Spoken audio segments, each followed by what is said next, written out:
Hello everybody, welcome back to the Clan Championship Cup hosted by the CPL. We do have here today the free-for-all same Civ match as you can see on screen for today's schedule. I am sorry about the Iron Man being missed this morning, but there were catastrophic errors with the mods this morning and that game just, woof, it was rough. But that said, things were put right back on track. The other team games have gone off without problems and that issue with the mod has been fixed. That said, we will be breaking on into this. I will go ahead and pull up the map settings for you to see here. As you can see right now, we are taking a look at the dynamic turn timer, of course, as always, really speeding up the game by players a lot of the time will wait till the end of the turn timer in order to make those movements just to try and surprise their opponent. So when the turn timer is set to that stagnant 3 minutes, that 180-second turn timer, or even 150 second, having to wait that from turn, even as early as turn 5, all the way through can be a real headache. We'll go ahead and I'll put it on screen for you guys to see the lobby. We are waiting on SL's player right now. I have gotten 4 of the 5 Civs to be put in for the random pick here to see what we are going to be working with. We're just waiting on SL's player right now. A big thanks once again to all the guys over at CPL for inviting me over to cast this weekend. It's been a great time, and the support from you guys, the viewership for this weekend has been phenomenal. Thank you so very much for coming out and supporting me, and moreover, supporting these players that have come out to represent their local communities, clans, or groups that have stepped up to really push their names out there as well.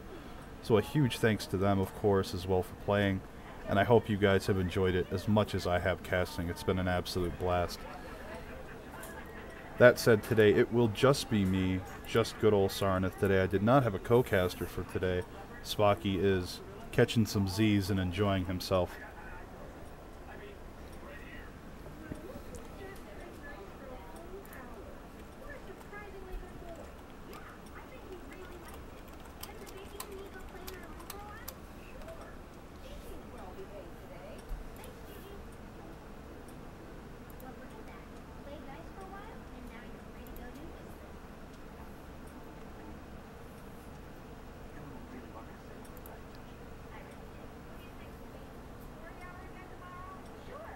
And how are you guys all doing today?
How's everyone been enjoying their weekend so far?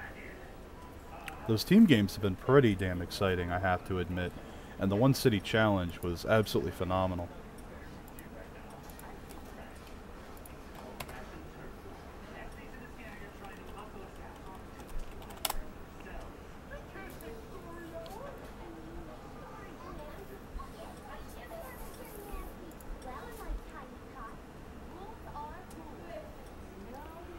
Not gonna lie, I've actually missed playing Civ as much as I used to, and I'm definitely gonna be getting back into the swing of things. And for you guys out there that were on the fence, so to speak, into whether or not you wanted to buy it, thinking, oh, it's been out for a while, honestly, the game's going stronger now than it did when it released. And you may not think that because there aren't hundreds and hundreds of streamers for the game, but the numbers are deceptive. The CPL here has been going strong for 20 years through the Civilization series, through all of its games, and right now there are 2,000 people here active.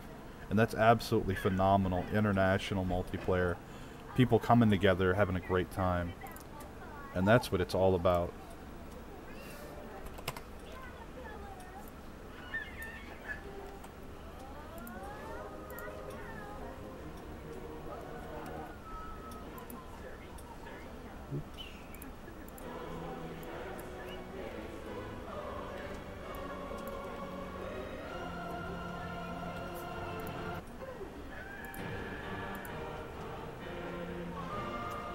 Still waiting on the SL player here. I know they're trying to get their ducks in a row. They're in a team match right now.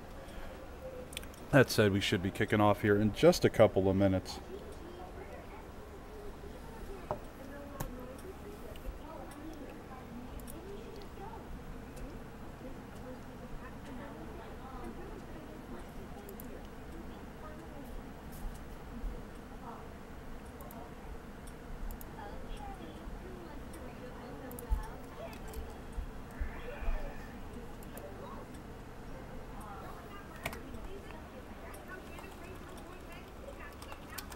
Alright, we did get the last pick from the SL guy.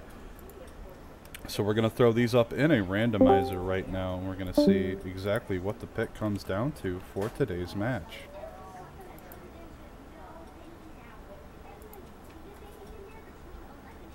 Alrighty here, and I am going to throw that up for them.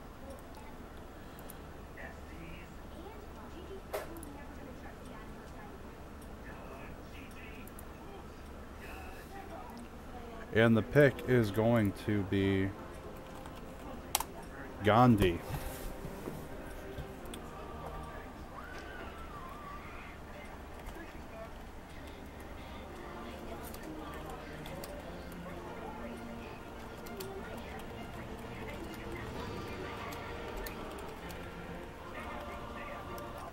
Gandhi is going to be the pick here today. So we are going to have a mirror match Gandhi game.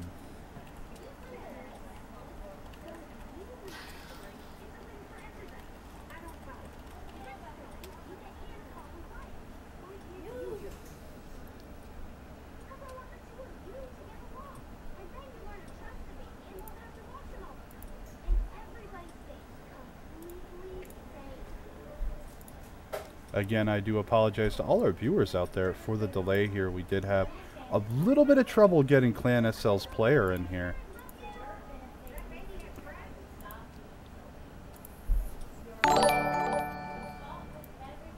Oh, well, thank you very much for that. I really appreciate it.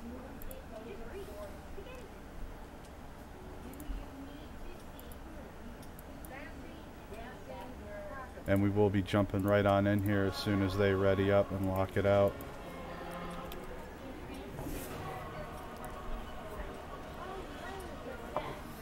And for all of you viewers out there who are wondering what each player sent in, Gandhi, America, Khmer, Scythia, and America.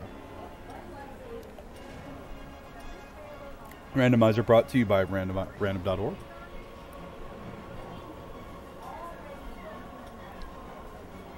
Just waiting for wine time here to lock and go. Alright, here we go, guys.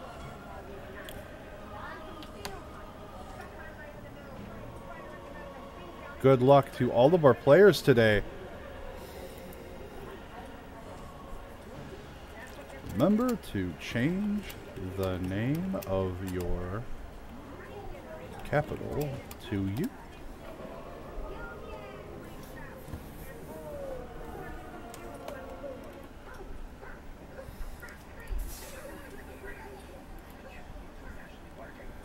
Pretty exciting game here today.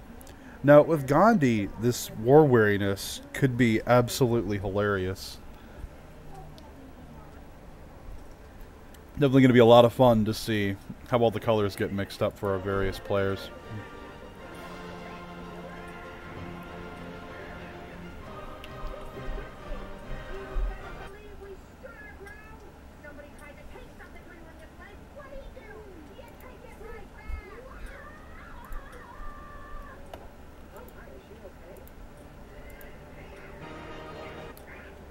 Hello everyone who is just joining us today. They're just getting themselves sorted for slot because they decided not to do that before. But the random Civ has been Gandhi today, and we have a pretty exciting match. Some pretty good players in here today, actually. Architect, Agathy, both known to me as rather strong players. Omicron disconnected. He'll be back in shortly. And for you guys who are just joining us here, here are the map settings today put on screen for you. We are using the fast dynamic turn timer mod in order to keep the game going at a pretty good pace. Now this turn timer will evolve as the game progresses, getting longer and longer, and as you can see, we are loading on in.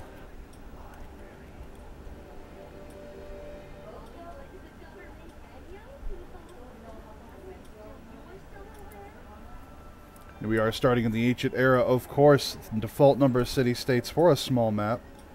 Resources are standard. New World Age, which means more mountains, more hills for you guys that love seeing those production, those beautiful science adjacencies.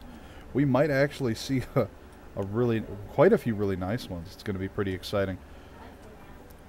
No barbarians this game, though. And this is, of course, the mirror match.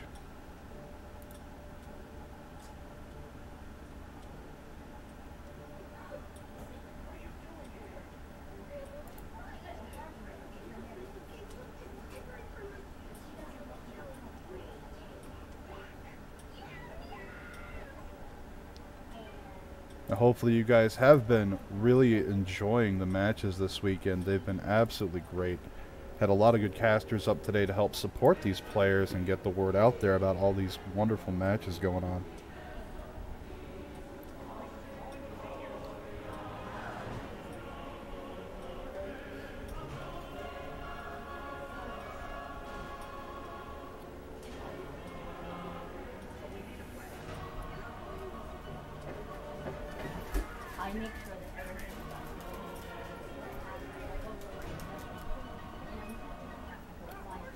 And here we go.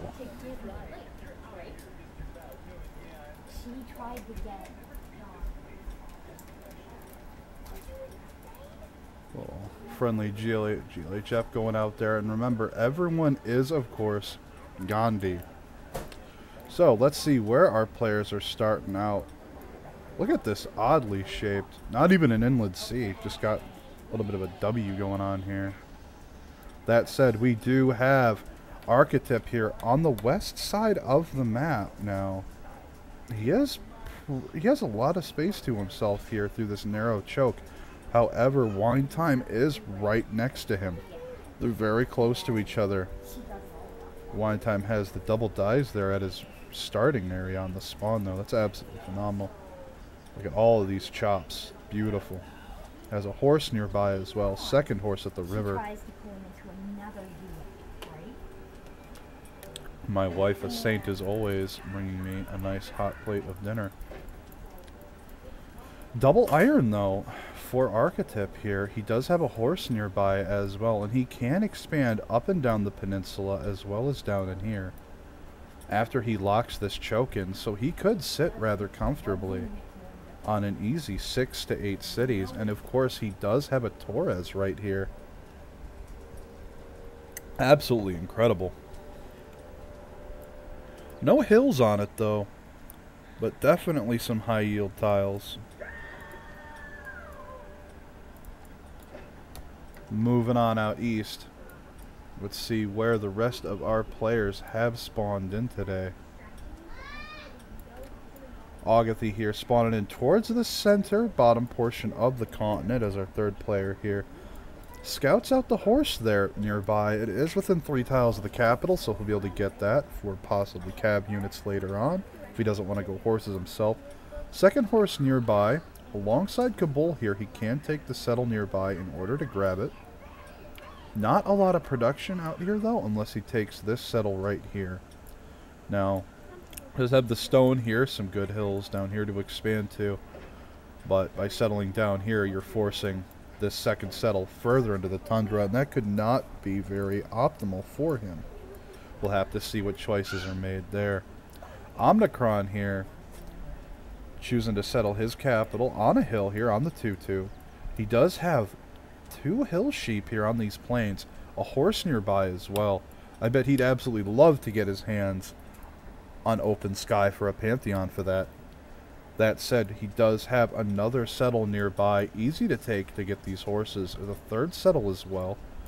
Not much to contest him unless his opponent here from FR's Bacchus chooses to expand south. That said, plenty of room out here with lots of city-states.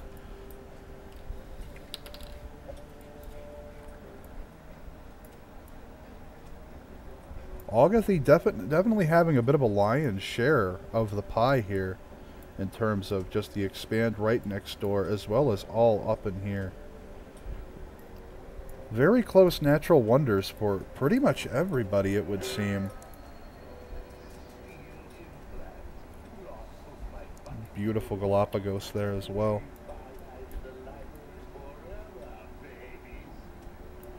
It looks like Omnicron does not have a natural wonder near his position, though. So he won't be able to reap the benefits of that per se. He does have very high production tiles near him, though, in terms of base value. Even these dead tiles being flat plains are still yielding a food and production when he gets his city to those population values. That said, Archetyp's got to be absolutely thrilled to see that Torres right there. Lots of chops in the capital, plenty of stone here on the hills as well. Has the 2 cattle in reach, the horse as well. Grabs the die from that first tile grab from his city, whereas Wine Times India here, city ends up grabbing the turtle there, 2-1-1-1.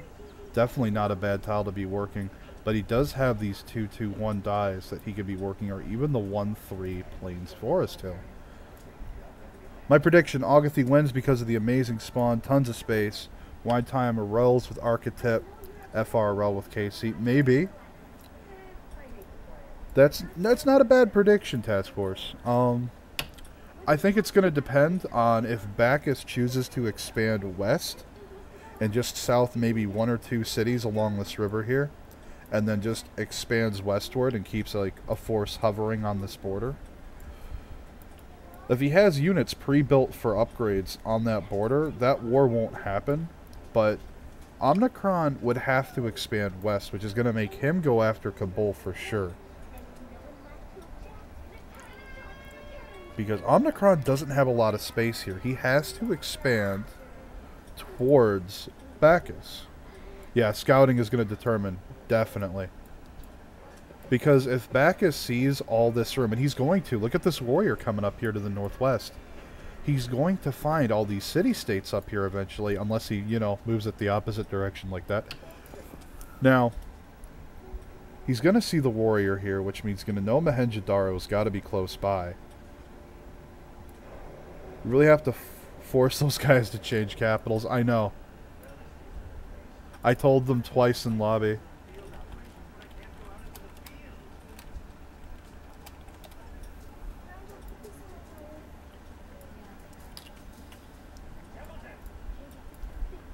How? Oh boy. Well, there's the wine scraps. Now, if Wine Time, if he expands, he gets the choke here on the river. If he wanted to lock this down, he could settle right here, or even right here, and put the encampment here forward for that subtle pressure. And he could try to lock down that choke.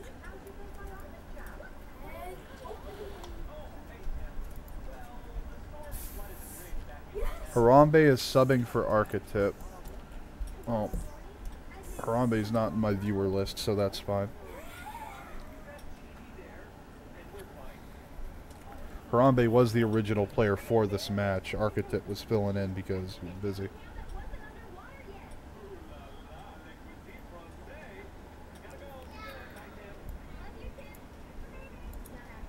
Oh, hello there. How are you doing, man? I have an awesome game for you guys today. This is a Gandhi mirror match, actually. And as I said before, I don't know if you had heard, but the Clan SL is subbing out. Archetype was there holding the place for Harambe.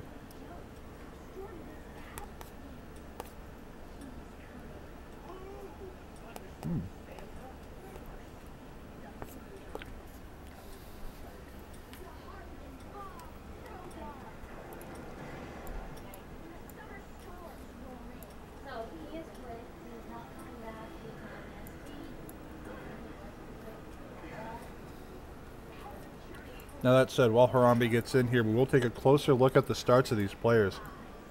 Now bear in mind the Torres here is going to be absolutely huge. For those of you who are not familiar, the Torres is a 2-tile natural wonder, and it doubles the yield to the tiles around it.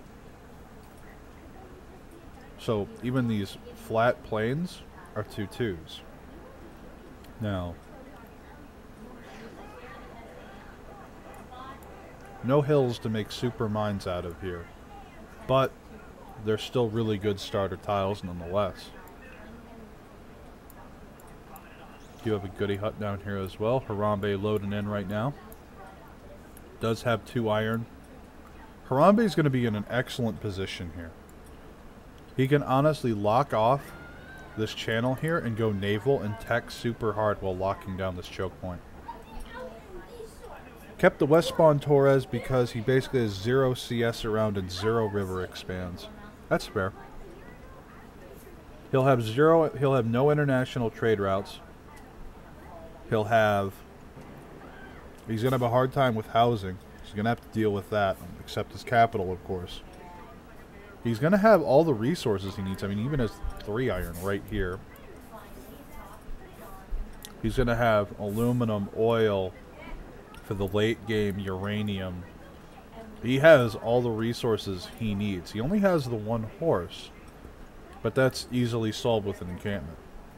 And judging from his position, he's probably just going to go naval anyway.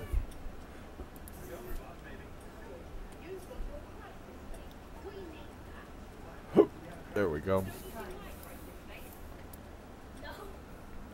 That's 4. I need 1 more from Mr. Professor Dr. Wine Time. There we go. 3, 2, 1. And we are right back into the thick of it here on turn 9. Again, that pause was for SL substitute Harambe. Scout coming out here for Agathy, checking to the southeast. He's going to be pretty happy to have that iron near his capital. The Torres has 0 hills. It's shit. Oh, 100%. But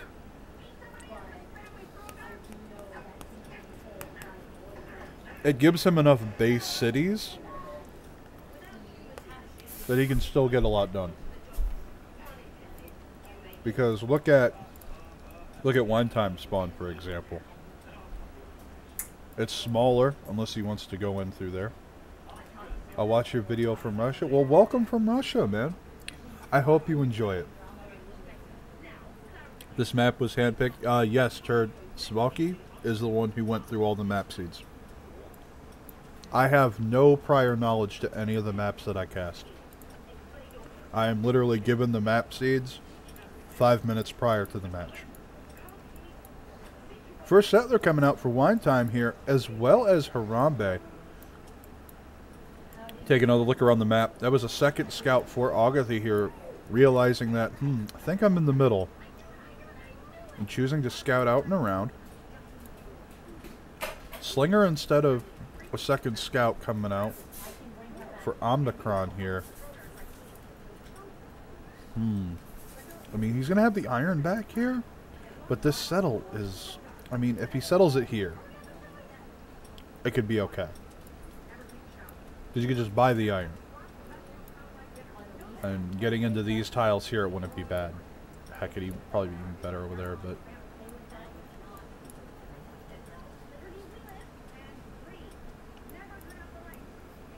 Bach is going for a triple scout open, actually. Really valuing having that map awareness, knowing where everything's at, trying to get a lucky hand at some of these goody huts. Good on him. You know, scouting's a really important part of this game.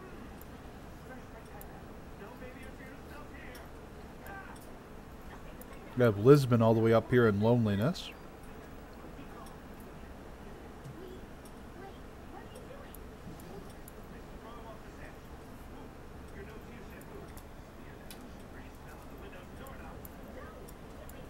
And that said, how are all of you doing this weekend? I hope you guys have had a great time.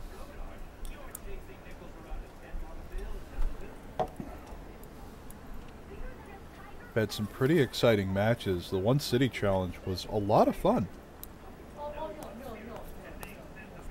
I was really surprised to see some of the tactics used in that game mode. So I'm very excited to see how these players all interpret how to use and I'd say just India, but we have Chandragupta now too. How to use Gandhi's bonuses as India to their fullest.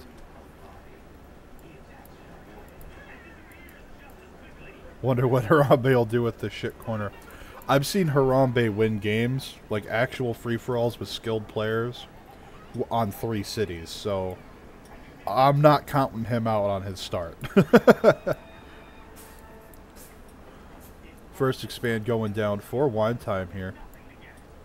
Hope you're well started. Hope the keyboard is cleaner today. Nah, man. So, real talk about the keyboard. I took my kids to school yesterday, and on the way home I stopped by Walmart and picked up a cheap keyboard. It's this really cheap Logitech, and I don't care that it sounds like I'm on a typewriter when I type on it, because it's not puked on. Yeah, Eloquence, that's a very good point. No good river bonuses to take advantage of. But if Harambe here, who's filling in for Architect, decides to make some harbor and commercial adjacencies instead, he could make do with a little bit of that. And with his start, there'd be no reason to not go after the harbors here. First Torres settle going down, Calcutta.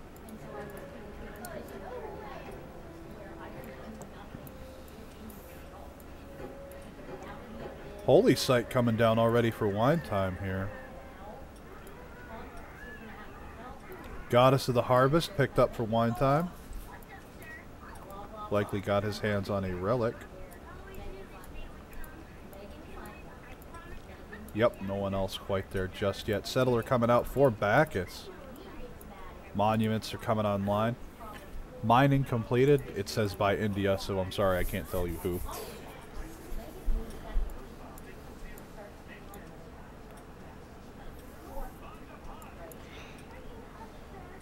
Now, Omnicron Scout is scouting out north here. He is getting this first settle next turn. This is actually a really nice spot. Going to be able to make use of a nice adjacency there for a commercial.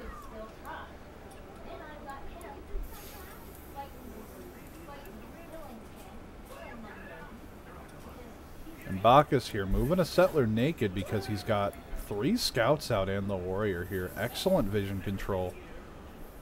Is able to come on through there and just let his units move freely, but that he can't do it for much longer. Earth Goddess picked up by our player Harambe here.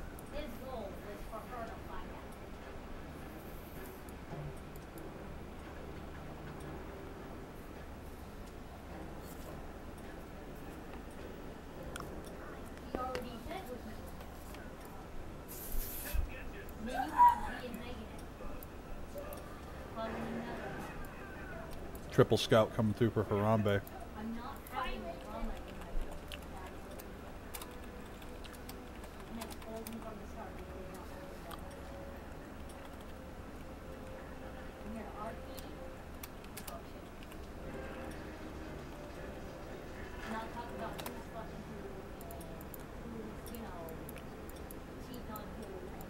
That said, Wine Time has no scouting to his west, so he does not know Harambe's over here.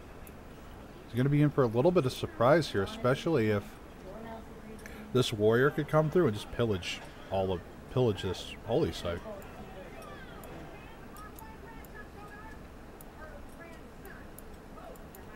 That said, we do have Agathi's first expansion coming here down by this lake. Oh yeah, yeah, Peru, all Gandhi. Each player sent me a Civ, all 5 of them, and I did some randomizer pulls, and this is what came out.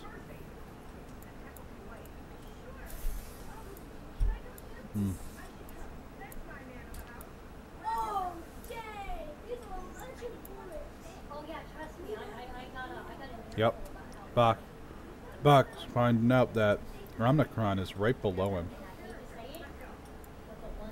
Oh yeah, the Varu are going to be... I'm waiting for people to mix up which ones are theirs and click on the wrong ones.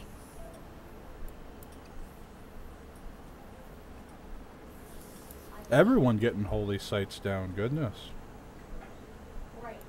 Oh, wow. Holy site plus Stonehenge coming down for Harambe.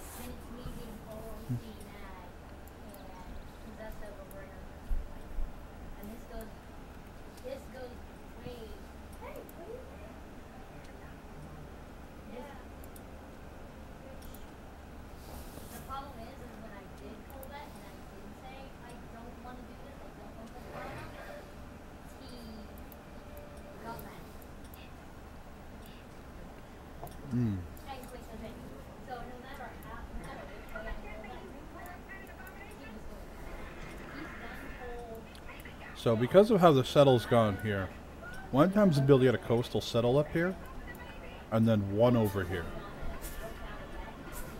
Yeah, you could get two if he really wanted to settle on this and the Xayj. Yeah, if he really wanted to give up the freshwater settle.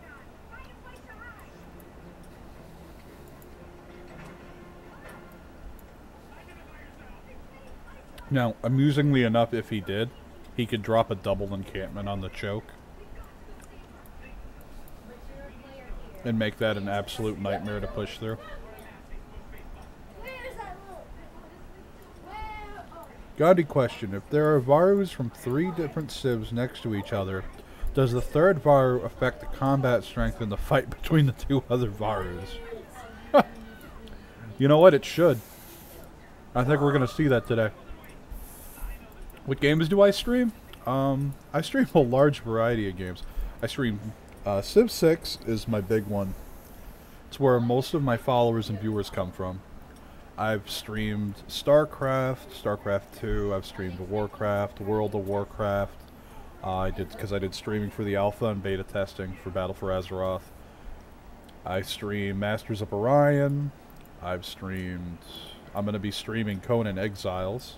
A good friend of mine hooked me up with a Steam key for that, actually. And we'll get back to that list in a second, my friend, as we have Omnicron getting a little aggressive here against Box here. Having the Scout and the Warrior move together. Thank you so much for the follow with those Blades. I hope you've been enjoying these matches this weekend as much as I have. It's been phenomenal. Getting some early mines set up. He's going to be able to reap the benefits from this over time pretty quick.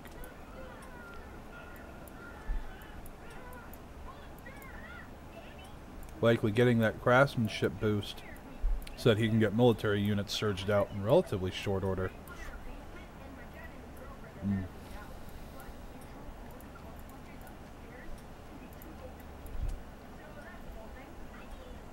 Now, I did see the Stonehenge shift in its appearance, so it looks like Harambe is going to be rushing the Stonehenge. We do have a builder for wine time coming out of this second city. Temple is not yet complete in the holy site there.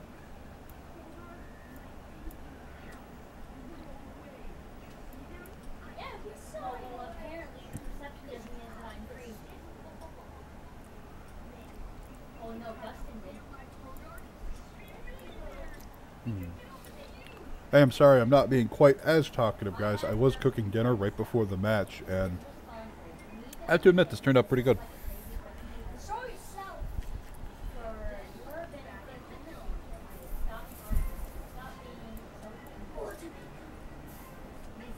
I am interested in seeing who goes after Stockholm.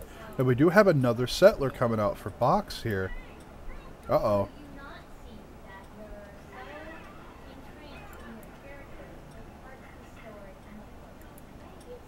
We gonna see a builder snatch? Oh, definitely not. That settler's going bye-bye if he does.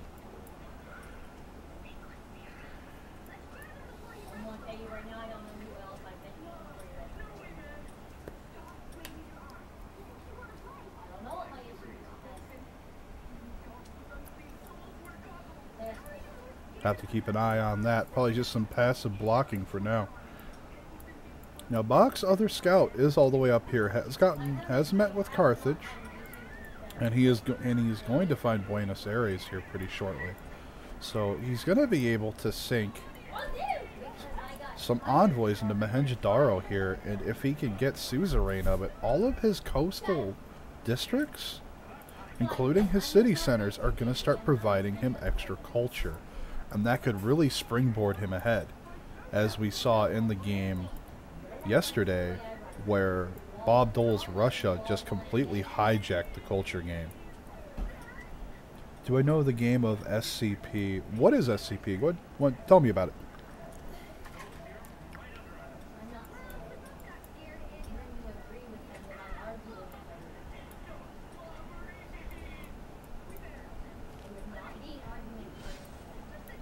Builder coming out of Calcutta here for Harambe.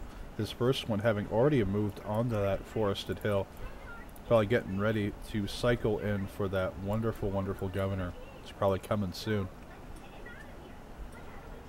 That said, we do have an encampment coming down for wine time here. Let's Namadol Mohenjo-Daro provides full housing. Good eye.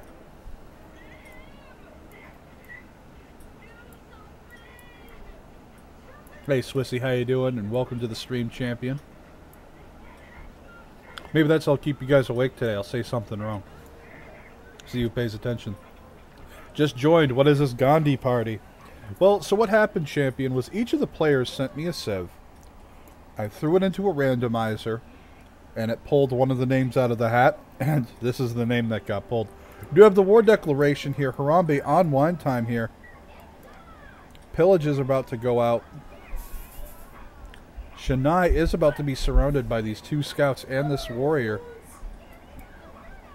And we're going to see a lot of pillages come through for sure. I'm sorry, but I do not go through that kind of shit. I don't find women throwing their pussies in.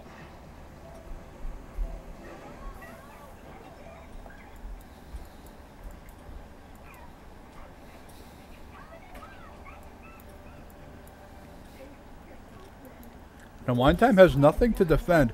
Here comes the builder snatch at the start of the turn. Pillages the mine for the culture bonus there. Wine time is in a little bit of trouble here. Oh yeah, the Torres start? Yeah, this Torres is absolutely horrible. There are no hills here.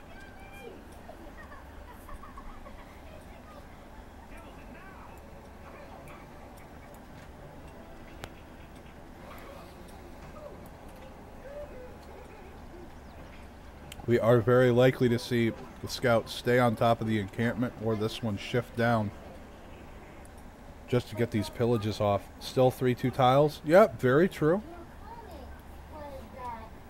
Better than nothing, absolutely. Oh, we do have an encampment coming down for Harambe as well. He's rescinding in kind. Now, he is getting ready with Magnus here in 5 turns, so by the time that encampment comes online, we could see a very fast general get chopped out as well. God of the Forge has been picked up by one of our players here. We're going to see who did. And that is going to be by Box. He's going to be able to get his units out a lot faster.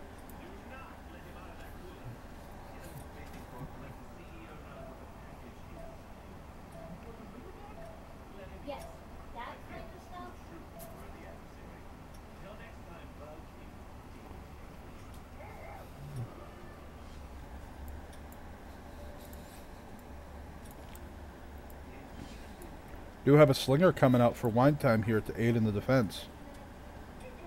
Scout staying fortified on the encampment. Builder is retreating. Divine Spark has been picked up by Omnicron here. Agathy going to be the last one to get the pick. However, he's not at war, but neither are KC and TDF. And FR. These 3 players are doing a little... These 2 are doing a little bit of passive aggression, and I think Agathy will as well with this scout. But other than that, we're going to see a lot of sim play out of at least 2 of these 3 players. I understand why people keep forward settling each other in war games and they literally have a quarter of the map for themselves. Well, this isn't a forward settle. The city of Ranchi here, unless you're meaning this one here. Now, this is a bit of a forward settle because of the distance, but it's still closer to his capital. So So that's not really a forward settle, and it's obviously done with intent to deny him a river settle here on this river. Okay, even if she's not throwing fair, what happens when Craftsmanship getting picked up by two of our players, one getting early Empire already.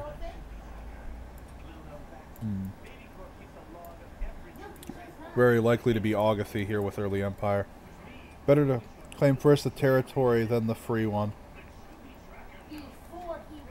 I mean, he's establishing his border there in the south. And we do have this scout coming on down, getting hit by the slinger here. Slinger must have stepped forward onto the holy site and got smacked for it.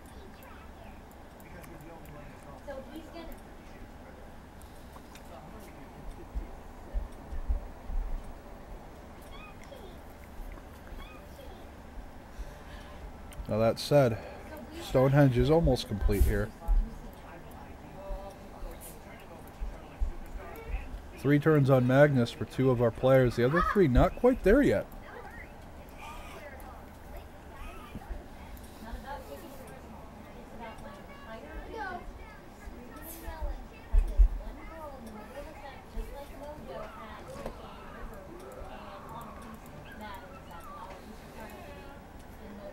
And there it is. Harambe is actually going to get the first profit of the game. Wine Time was just 2 turns away from getting it himself. Does get a warrior out in Sinai finally, shooing these scouts away.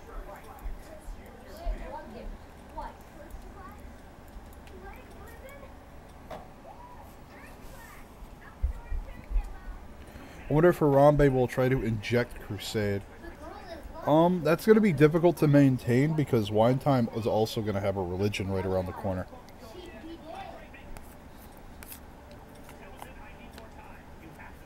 And you have to remember that Wine Time also has Goddess of the Harvest, so he'll be able to get burst faith to deal with it. And we're about to find out. The Bananas religion has been founded. And he did go crusade, in fact. With the Jesuit education. So he's going to be buying his campus and theater district buildings with faith as well later on.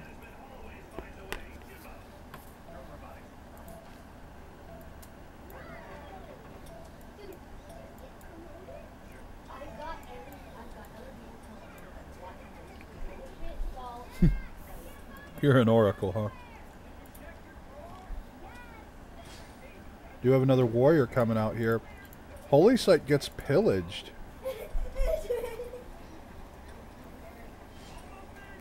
Archer upgrade by Wine Time here. With the archer, he's going to be able to shoo away those scouts. The other scout just leaving for now. However, Wine Time does have a scout here on the hill. He will see Harambe's, and it's sitting on 2 promotions. With its 3rd, it could be a bit of an issue. Now, Harambe does have an encampment online, and we're very likely next turn to see some chops for a general. But Harambe is going to have to do something here with some units because he's provoked this response from Wine Time. Wine Time's very likely to chase him all the way back home. Horror about the monster who escaped in the laboratory in which you must run. You have a Steam link for it, man? I'll take a look at it. As for in the east here, for snatching that horse, no tile purchase just yet. But it's going to be a much cheaper buy out of this city. I was really going to try hard to pronounce that, but I just decided to not make an idiot of myself. It'll be a lot cheaper to buy this tile as opposed to buying out to the 3rd tile here from Jabalpur. Totally butchered that too. Now we do have a lot of passive blocking here from these 2 scouts and the warrior. And this is only a slinger, so this could be in a lot of trouble, even across the river.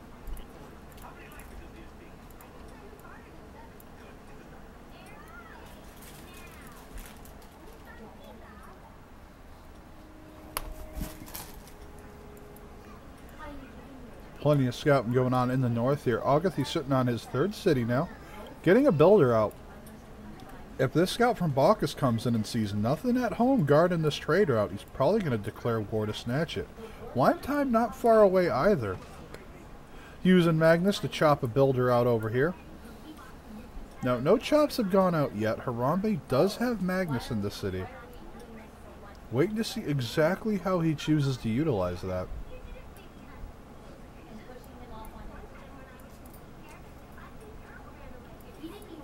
Wine time is making his religion as we speak.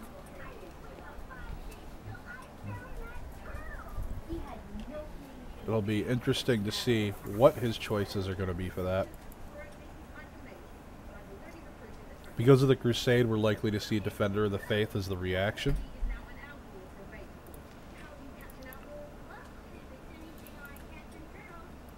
And there we go. Choral music and Defender of the Faith.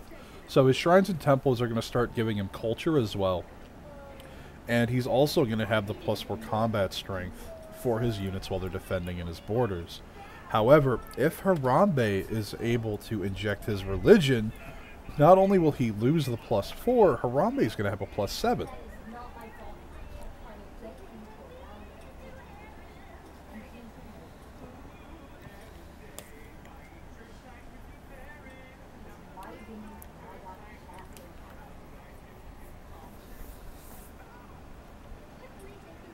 State workforce and writing getting done, we're likely to see some campuses drop.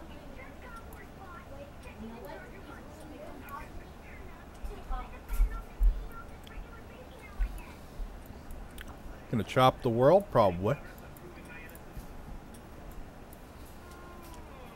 Oh,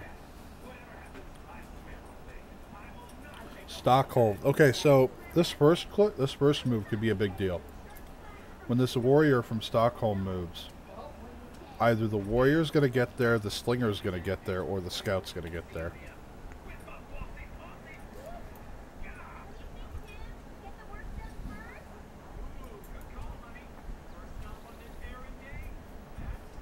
If Omnicron can get onto this rice tile and just fortify on it, he can declare next turn and pillage the trade route. Oof. And there's the war declaration. Omnicron might lose this settler. We're going to have to keep the camera here to see what happens.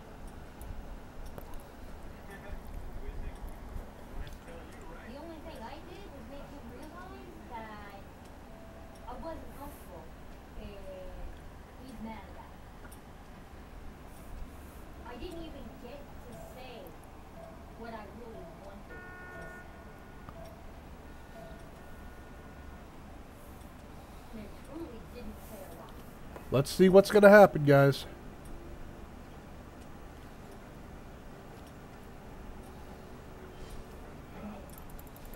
And the settler does get snatched away from Omnicron for Bacchus. A lot of warriors coming on down here to reinforce.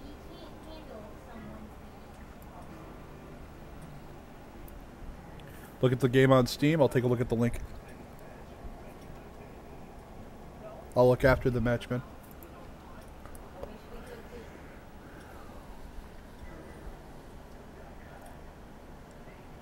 Rip indeed. So this warrior is probably going to go down as well. Omnicron does have a horse online now. No encampment. Never escort with Slinger. Agreed.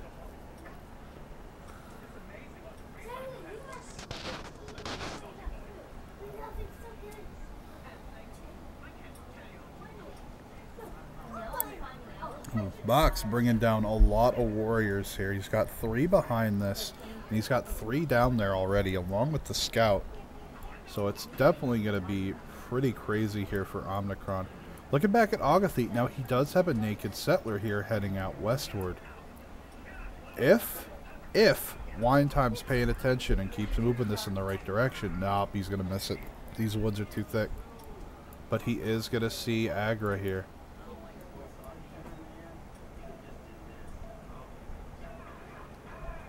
Harambe's warrior and scout here causing no end of problems for Wine Time here. He does get the repair up on his holy site two settlers here sitting out for Harambe now. He gave some girl.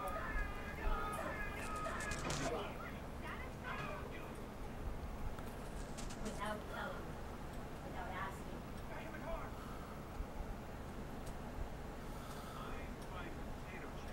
Which game is about to play the next one? This is the stuff that I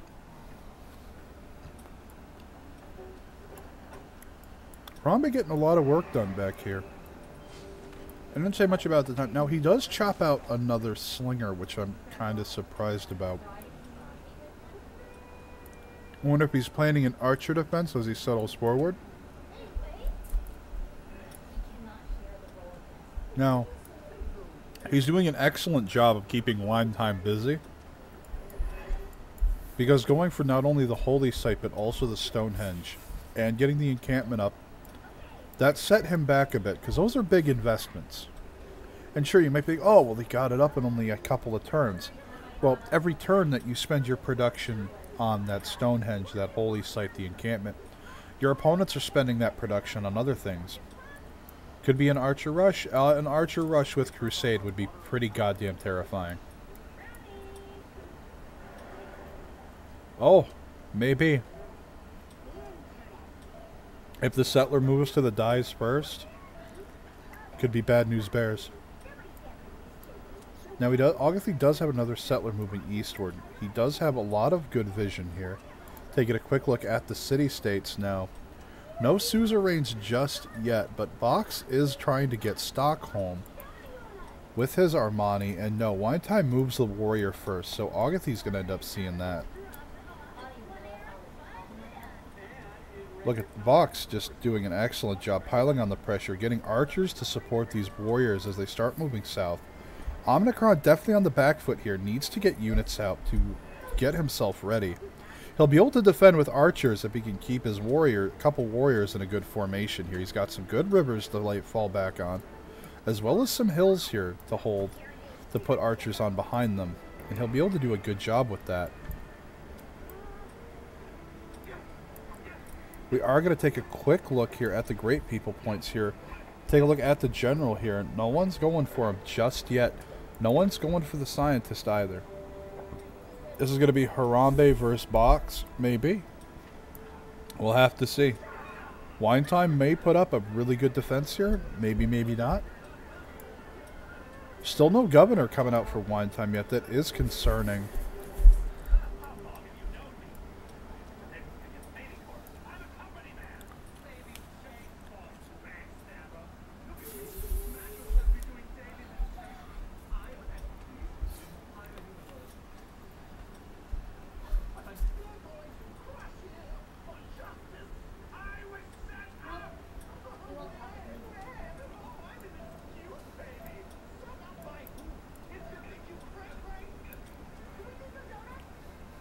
Agathy moving the settler down here.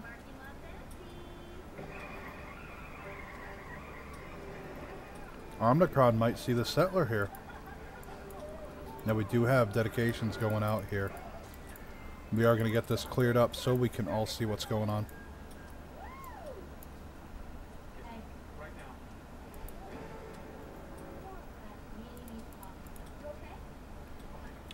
Now, we do have Harambe in a golden age, Agathy and Wine Time in a normal age, and both Omnicron and Box opting for that dark age.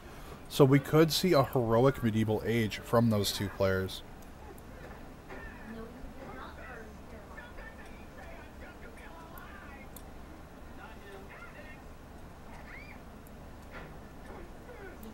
Hey, what's the game setup here, Eagle? Well, welcome to the stream first off, Eagle. And second, this is a mirror match on a small Pangea. Random, each player submitted a Civ to be randomly drawn, and Gandhi was selected.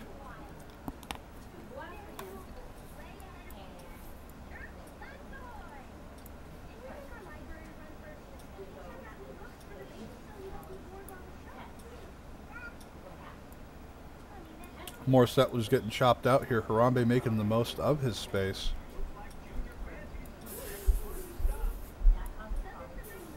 Magnus starting to get established in One Time's capital. His units are now moving westward, but he's going to be fairly surprised when he sees all these slingers here waiting to be upgraded to archers. Sent deal to someone. I'm assuming this is a peace deal.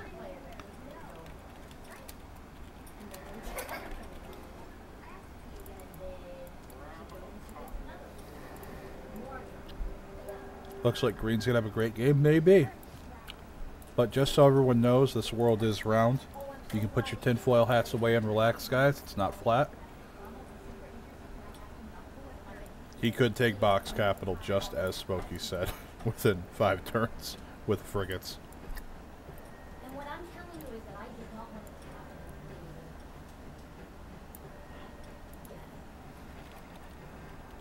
No, I said that I did not want it to happen.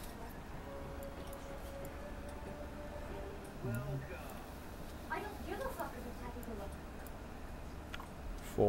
4 cities here for box. Because I'm so tired of this.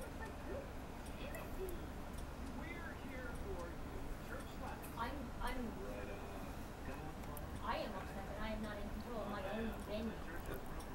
You have hijacked my venue. You do not share information. I have no clue that you're bringing other type of Farah into play. Other type of Farah, and you're bringing other shapes into be played in my venue. And I specifically said no to that. And so you're going to tell me that you ain't... Most of these guys, man, are watching over on Twitch. I multi-stream. I'm streaming on about 15 to 20 different platforms right now. Actually, yeah, 18 of them are online right now. That's why you can't see everybody.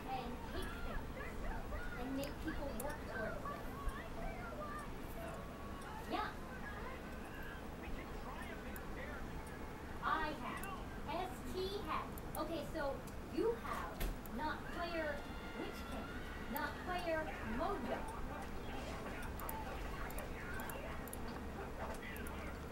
Do have archers coming online for Omicron here. No, he is back settling. I'm glad to see this. Some players forget to get that extra city out when the opportunity presents itself, but he needs more units.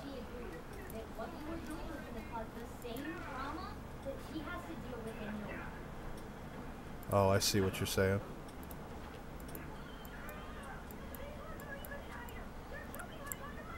Five cities for Agathy. 6 settler is out and online. We do have Oracle coming out here. Hanging Gardens, I apologize. Same construction pattern as Oracle, and it was on a hill. Now, over here with Wine Time, this mine still has not been rebuilt. Another settler coming out. Harambe scouts the warrior coming, starts upgrading a few of these slingers into archers to get ready.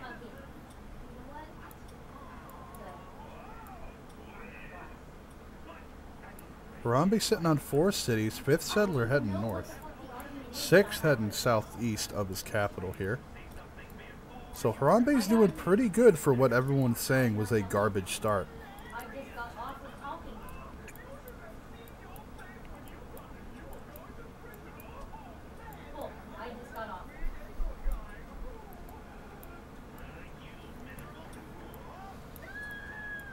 Now that said, we do have another holy site coming down for Agathy. Government Plaza all the way over in Mysore. I'm kind of curious as to why this is over here. You were making more. Here we go. Swords upgrades hitting. Only 2 of them for now from box. You won't tell me when I do ask you. You know.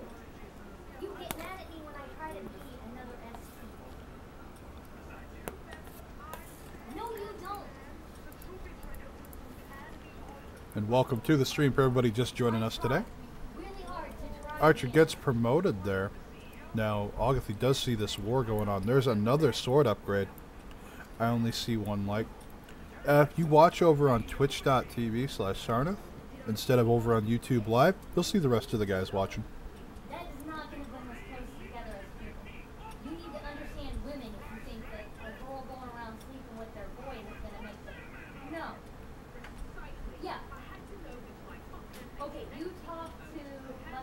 talked to Mike, who thought it was funny, and you talked to Mojo, who thought it was funny. And Ted thought it was funny. Agatha getting that 6th settler out, sending it up north here. He is getting quite a bit of benefit out of this 2-tile Dead Sea. Now he's only working one of them for now. He might be watching this war to his east, wondering how this is going to play out after it finishes, before spending any gold on buying tiles.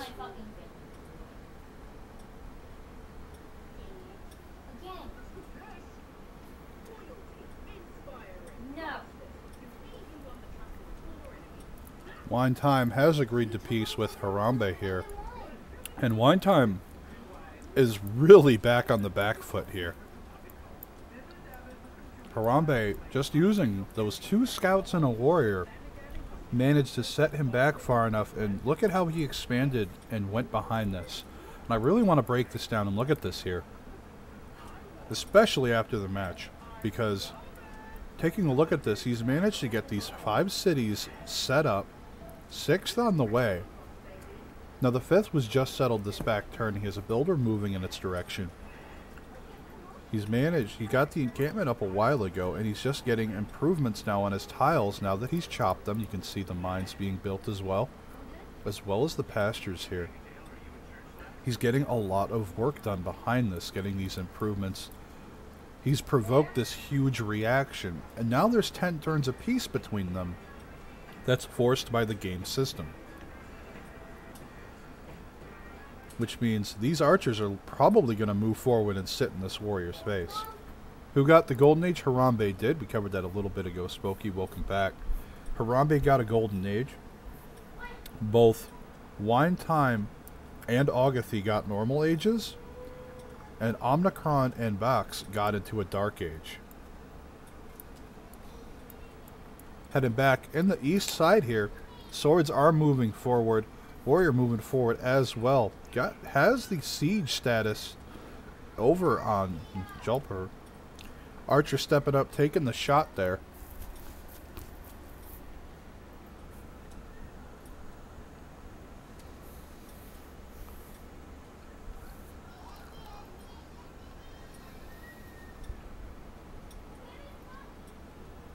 Really making good use of that God of the Forge benefit.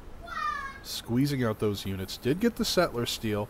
Omnicron settles luck now.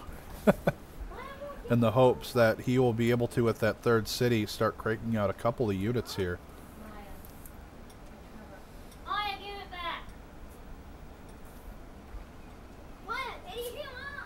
Good on you, Omnicron, for not throwing in the towel just on the Lost Settler, but you do need a lot more units on the field to defend this. We, of course, can see more than the players do here. So they're working on a much more limited scope of information. Does Omnicron have his iron online yet? No, he does not. This is just a 1-1-1. It has not been improved.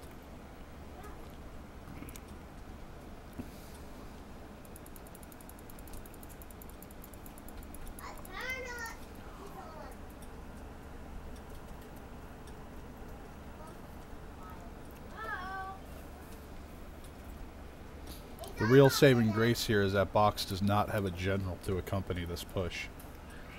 If he did, it would be absolutely devastating.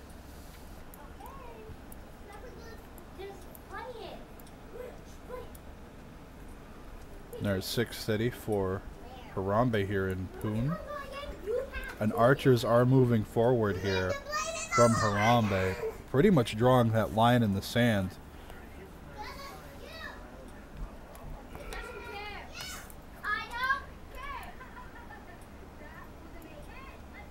You know, Wine Time does have the trade route to hit too, so that's going to give him a little extra science. We are at turn 36, so taking a look at things here. Agatha is in the lead, quote, with 9 techs complete at 12 science a turn. Box matching him. Harambe at 9, but at 10.1 science a turn, so he is a little bit behind the ball there. Wine Time at 9.4 science, but 8 techs complete. And Omnicron at 7.9 per turn.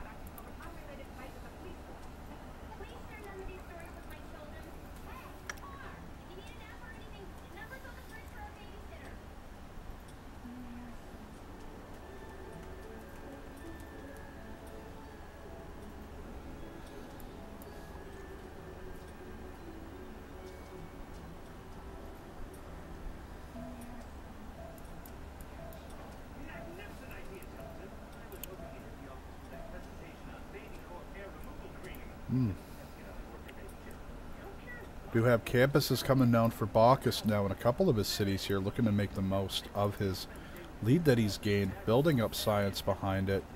Now, Agathy has just been simming like a madman back here in terms of getting builders out, tiles improved. He's bounced Magnus up here to Agra, and he's going to start chopping these out.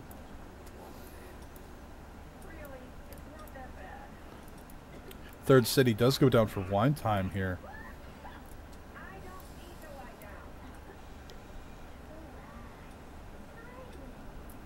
And that will be another horse for him, but he doesn't have either of them online. And with this 2-tile choke, pushing with land units is going to be exceptionally difficult. We could see a really big technology push here from Harambe, focusing on the naval side of the tree, along with the science, because those are both on the upper portions of the tech tree.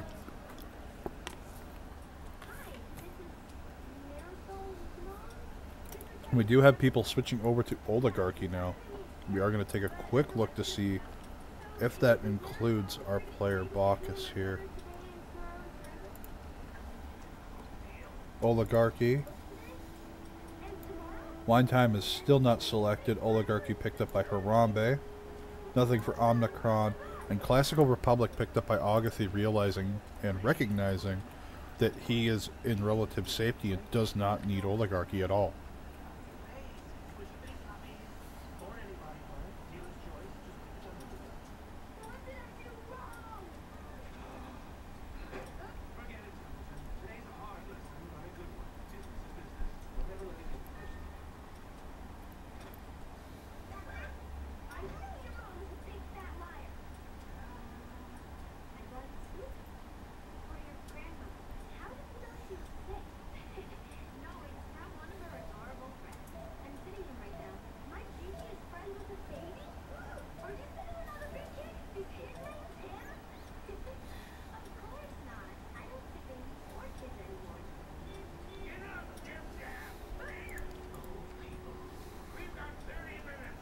Woo! Hanging Gardens is about to be online. There it is. Nope, almost. At the last stages of its construction for the Hanging Gardens here, Agathy's going to enjoy some growth in his cities as well as the housing. That said, we do have this fortified offensive line here between these two having a Cold War now. Well, Harambe is just going to sim behind this. Unfortunately, he is not... I don't think he's going to get the Hanging Gardens built here. They're both on the last stage of construction for it. I don't know if you guys have ever watched your wonders get built, but their features change as it gets closer to completion, and that's how you can tell if someone else is a bit closer. Now, we did have Jabalpur get taken. Nope. Omnicron's capital got seized by Box here. It is at threat to flip, but there are swords and archers surrounding Jabalpur here.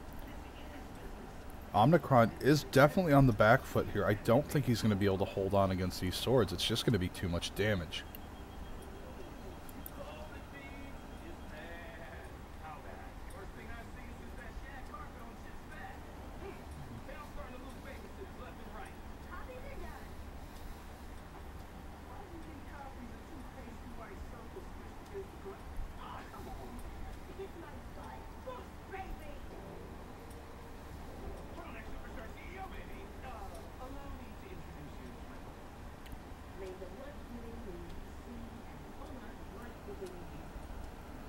Now, Stockholm has declared on Hattusa. Bacchus has declared on Hattusa as well. This following up by Wine Time securing it as well.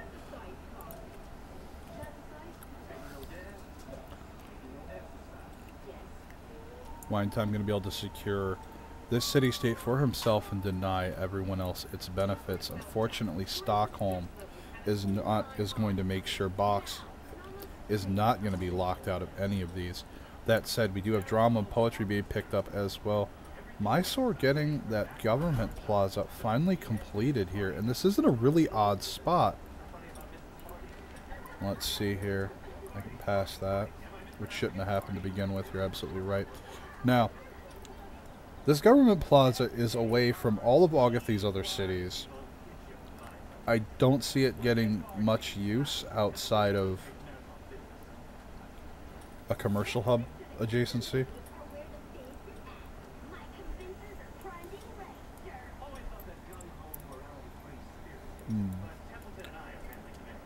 We do have an actual step wall being built as well. That 3 food and 1 faith generation. A second one up here as well. Even a third up top. Agathy really going for some faith generation here.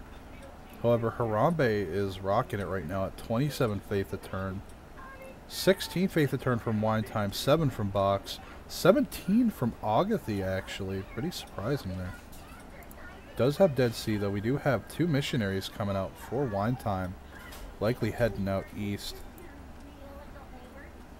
He might need to send one up to this city for when the next war declaration comes.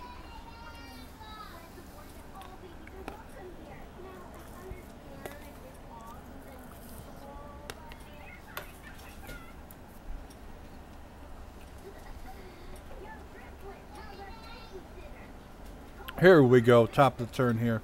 Taking a look at this war over here in the east between FR and KC. Take care. Thanks for stopping by the stream. I hope you had a good time.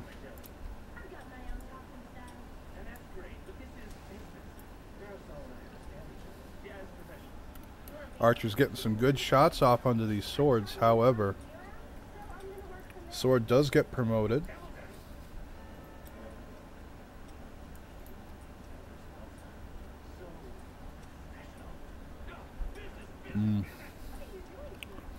Gonna get the pillage on the trade route here. Step walls are pretty good in the mod now, Eloquence. They get +1 at feudalism. Yeah, that'd be pretty good.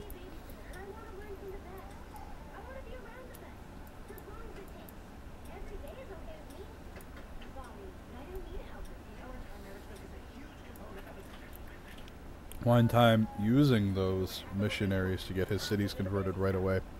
Now, Harambe here has made 2 galleys. These will later be upgraded. Oh, actually a 3rd galley as well. Well,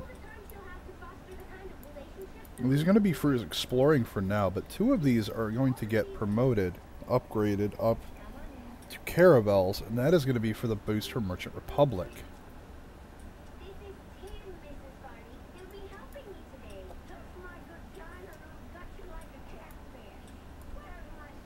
Question is going to be how are the players that have been pushed on the back foot going to react now? Omnicron is on the down and out unless he can swing a massive turn here by sweeping these units somehow. Now it's going to take Box misplaying pretty heavily.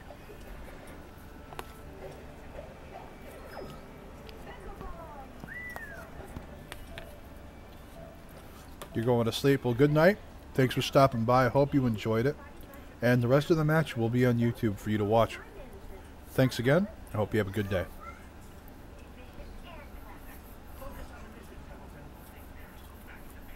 Oracle is about to be picked up by Harambe here. He did get Sun Tzu as well, so that's going to be a great work after the medieval era when it's no longer needed. Take a look at the great people now. No scientists yet. Next general is going to be picked up by Wine Time. That's going to be Barca.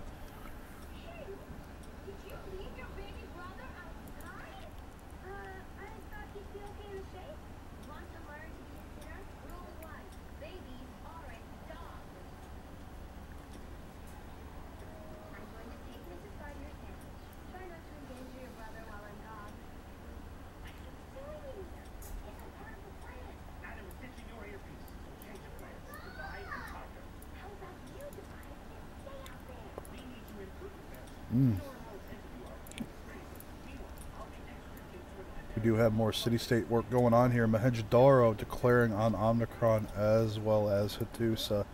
So Mohenjo-Daro picked up by Box as well. He is going to have full housing in his coastal capital now. Excuse me. Well, is anywhere else that he settles. He could actually fill this map out without any regard whatsoever to having the city center on a river as long as he can keep Mohenjo-Daro locked in. However, the Stockholm bonus being what it is, it's essentially a whole nother Divine Spark. Of course, they have to actually have the building improvements in those districts. It's not just for the district itself.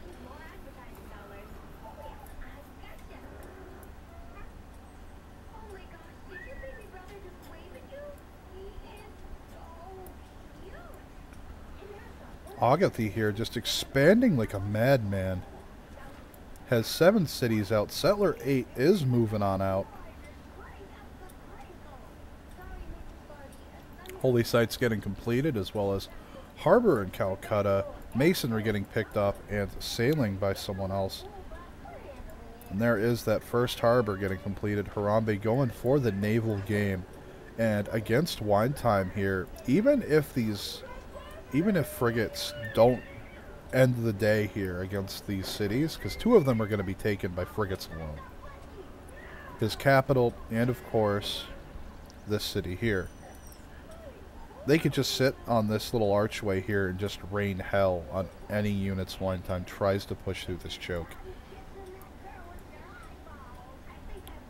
And he still has room for even more cities if he wants them. Warranted, there's a whole lot of flat death, no wanting there. But, that said, there are other things in other directions. He may change his mind later on.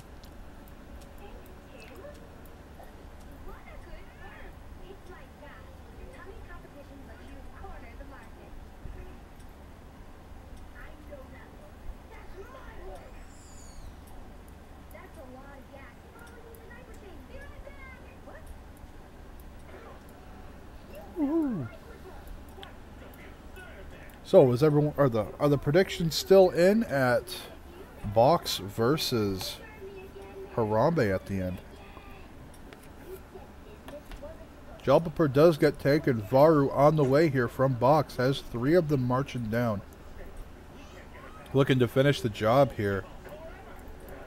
Looks like this builder's coming out to try and get this iron online for swords, but this is too little too late, unfortunately, for Omnicron. That is exactly what's happening. Getting that builder to that iron so that he can keep this, try to keep going on. And regardless of what happens, I do want to throw a shout out to Omnicron for holding it out to the last, to the bitter end.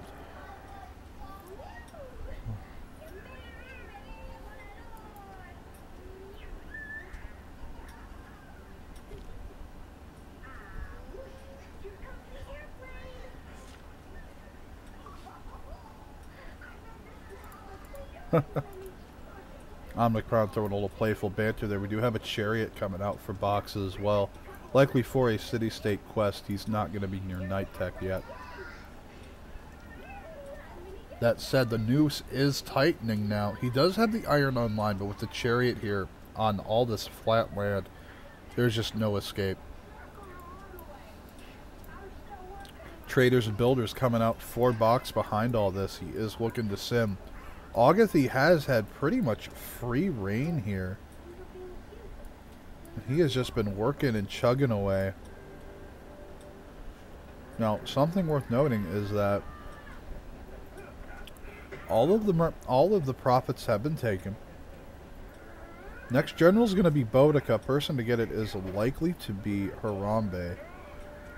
He is the only one going for admirals right now, and really the only person in a good spot to do so, except for perhaps maybe Wine Time if he takes that route.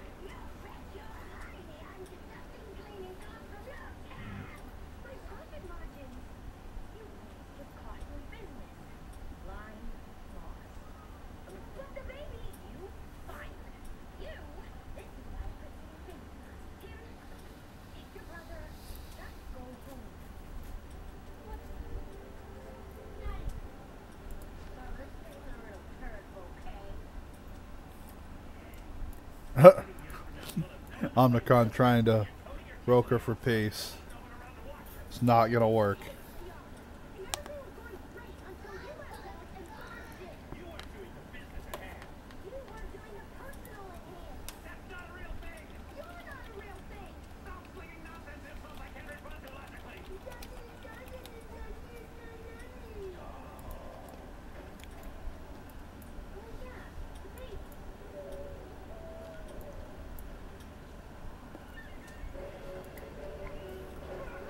Units are closing in around this last city of Lucknow. Excuse me. With only the one iron, unfortunately, he's not going to be able to get a sword online. It's going to be way too late.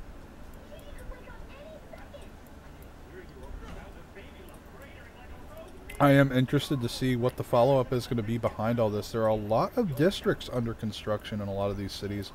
Builders getting in position. Still chops to be had in the capital even. And he's going to have to get Magnus moved over to Ranch here relatively quickly because there are a ton of chops here. Box really doing an excellent job here, taking some early aggression, taking advantage of another oversight of another player. Really getting a lot done, and even has a settler coming out behind this, so he is still expanding. Agathy will not be the only player with a lot of cities on the map.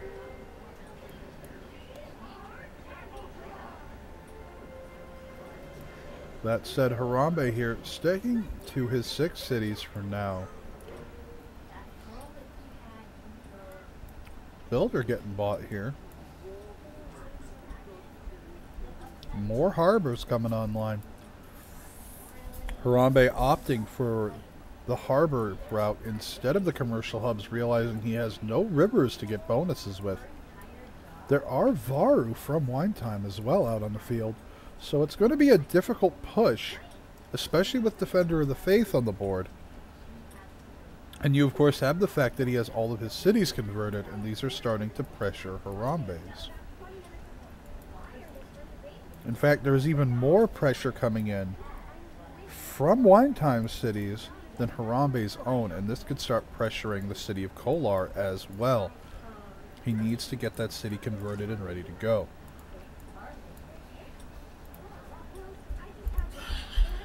Oracle does get completed by Harambe here. I'm going to take a quick look at the culture per turn. Look at Agathy at 20.3, 18 for Harambe, 14.3 for Box, and 10 for Wine Time.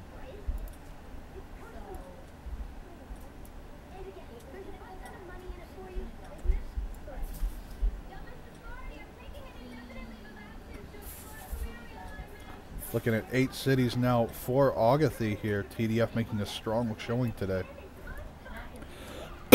Excuse me.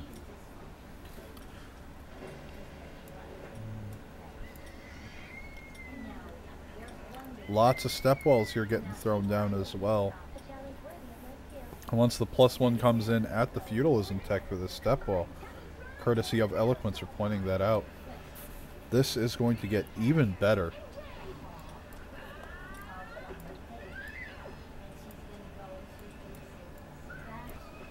More galleys out here sitting just outside of view,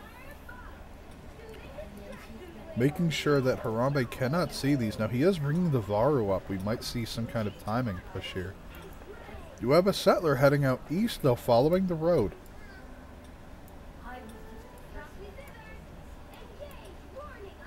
And we do have a commercial hub coming down here.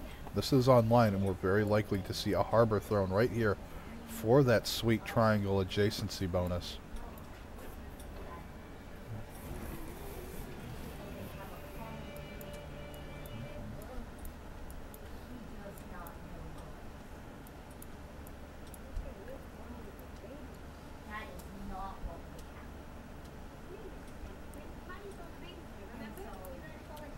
Speaking of which, we have more campuses coming down from Box in the cities he's newly taken. Definitely going to be a strong showing to see once all these campuses get completed and come online. I'm very interested to see how much the science is going to explode here. Box already sitting at 18.4 to Harambe's 16.8, 13 for Wine Time, but 23 coming out for Agathy here. That said, no campuses are online just yet. Agathy's city count really showing through here. And that's what's really getting him the science. He is, of course, getting 1 science for free from the Natural Wonder up here to the north. The Yosemite here being absolutely wonderful. This is not bad at all. Has the sheep, the horse as well. No hills to speak of, but we do have the 2222. That's going to be absolutely wonderful.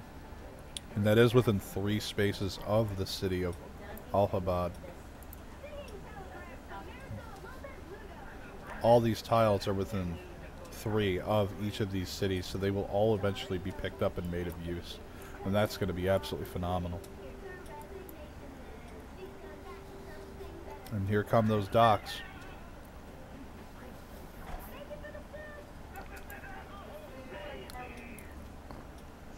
Harambe pulling his forces back here. Now, if Winetime moves his troops down this choke, that's going to be a pretty big mistake here. Because he's going to be losing the possibility of having the full diamond here for support bonuses, as well as having archers lined up here to get all these extra shots into that choke point. Whereas he's going to give that benefit to Harambe because it's more open on his side of this choke.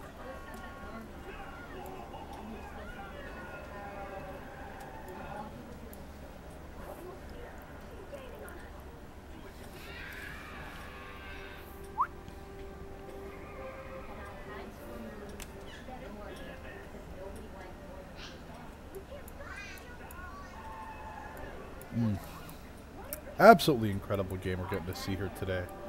Patusa cranking out some horses of their own. Hey, how about that?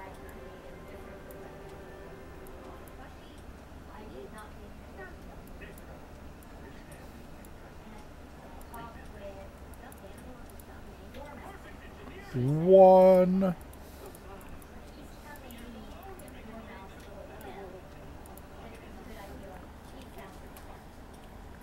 To clarify, 1 CS cap. Capture, rest, burn.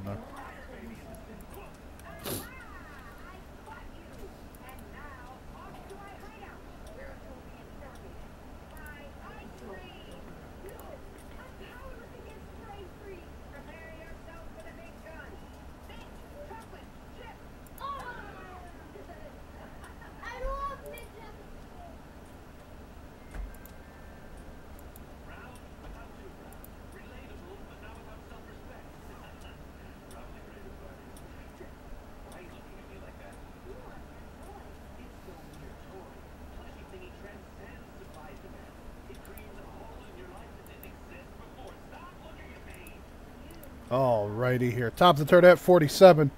Things are moving forward. What is this map? Shit balance. I do not pick the maps. Pico, I'm giving the map seeds 5 minutes ahead of time. GG for Omnicron. He is the first player knocked out. Thanks for playing, man. All things considered, kudos to you for sticking it out to the bitter end instead of throwing in the towel just because of the settler steal.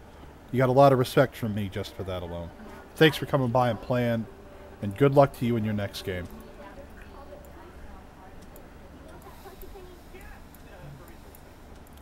And back to my point, Pico. These map seeds are given to me 5 minutes prior to the game. I have not seen these maps before.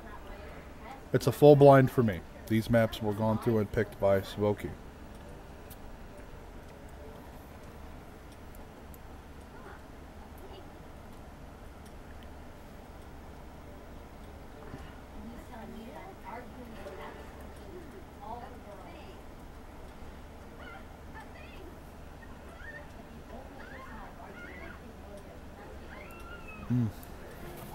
I'm interested to see what the plan is from Winetime here. He needs to get more development done.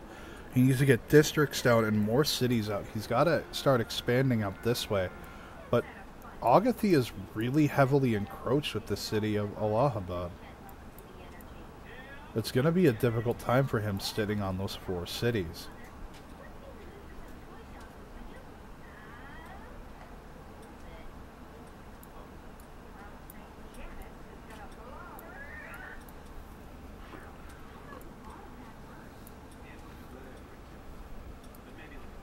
That said, we do have Box going from FR going into full SimCity mode here. He has another 2 settlers coming out behind this. And once those cities get settled, that is going to bring his city count to 10. He is going to be incredibly wide here in terms of cities. Agathi here looks like he has got a 9th settler out here. Oof. Box, unfortunately, okay, we do have a desync at a Harambe. And we're going to have to look and see, and he's back instantly. Alright. Taking a look at box here. We do want to see how much... Oh, look at that gold count at 486. And he is sitting on 3 per turn. Now, he got a ton of gold out of that emergency. Harambe is moving Magnus down here to Mathura to get these chops down out of these rainforests. Wine Time needs to move Magnus up to Chennai in order to chop all these out real quick.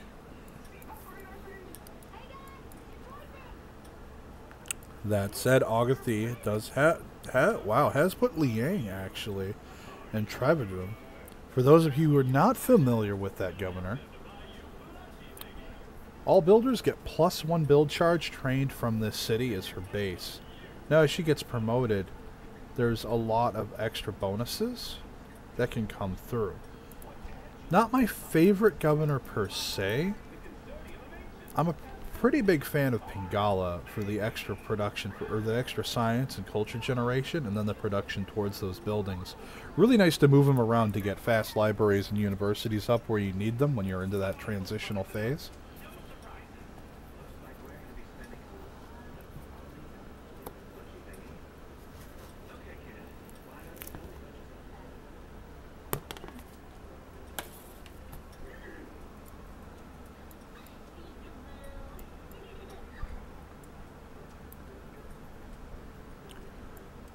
Lots of improvements going on. We are at the development phase of the game now where exploration is pretty much done. And everyone is starting to sit back and sim away. Now, because of the amount of land, just the sheer land mass Box have, I'll be surprised if he doesn't have one city keep Magnus after he's done moving it around for chops. See, I don't agree with Magnus still being here in the capital. He should be moving down to Ranch now to get these chops taken care of. Yeah, I don't know why anyone would approve this map. Well, Chewbacca, that decision does not fall on me.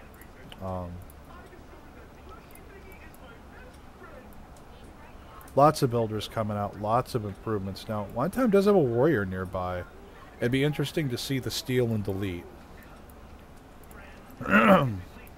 That said, we do have a couple of builders out here for Agathi heading towards that new city.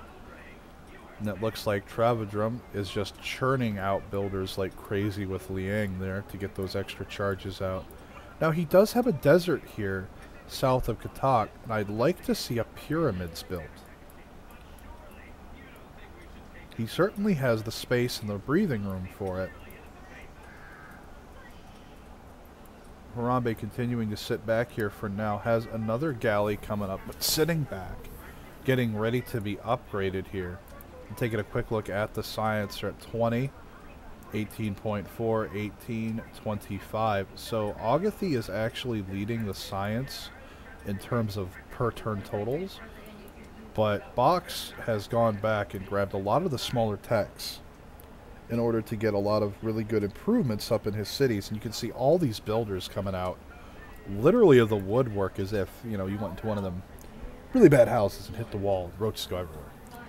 Now, we're going to have a lot of beautiful campuses coming down here.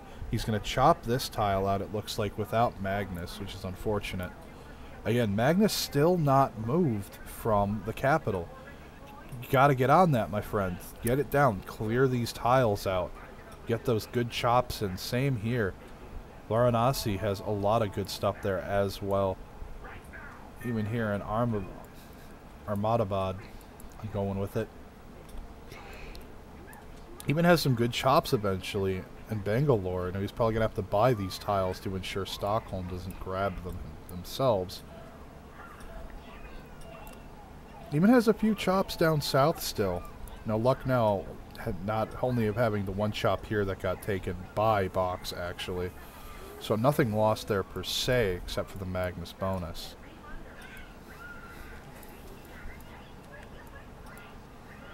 Drama and poetry, defensive tactics have been picked up. Batusa's getting envoys sent to it. Taking a look at the city-states here. Now, Stockholm is still under control of Box.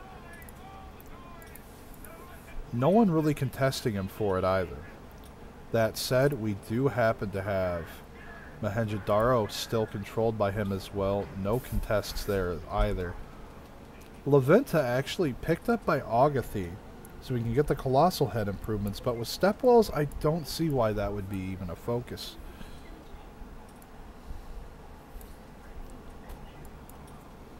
Hattusa has been picked up by Ogathy rather than Wine Time now. And that's gonna be a big deal.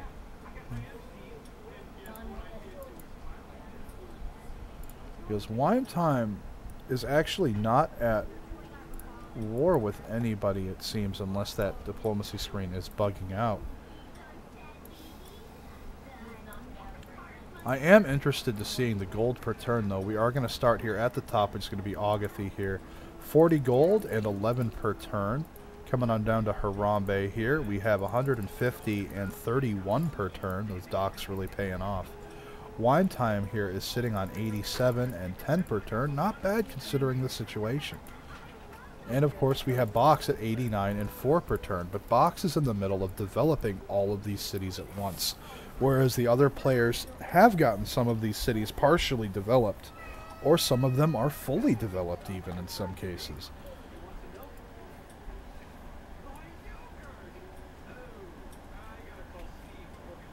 And there is the commercial hub there with the adjacency next to the government plaza there with the ancient hall. That is going to make that a +4 commercial hub. Magnus coming in at 2 turns at Katak. And that is going to provide some very nice chops there out of those 2 tiles. Into that, those builders are going to be dipping on out. I am surprised to not see Magnus here in the capital to chop out these rainforests. These are Plains Hills. India has completed stirrups.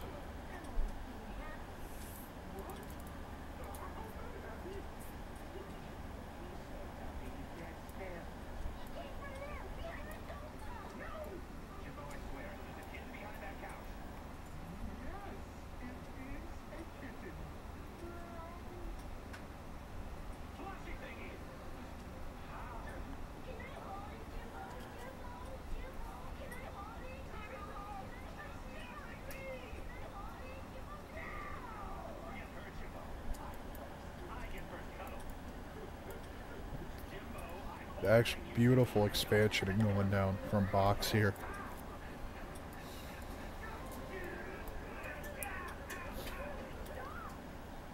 Taking a look at the tech tree here, seeing where everybody is at. Ogathy and Box here, quite a ways ahead. Ogathy is the one who has completed stirrups.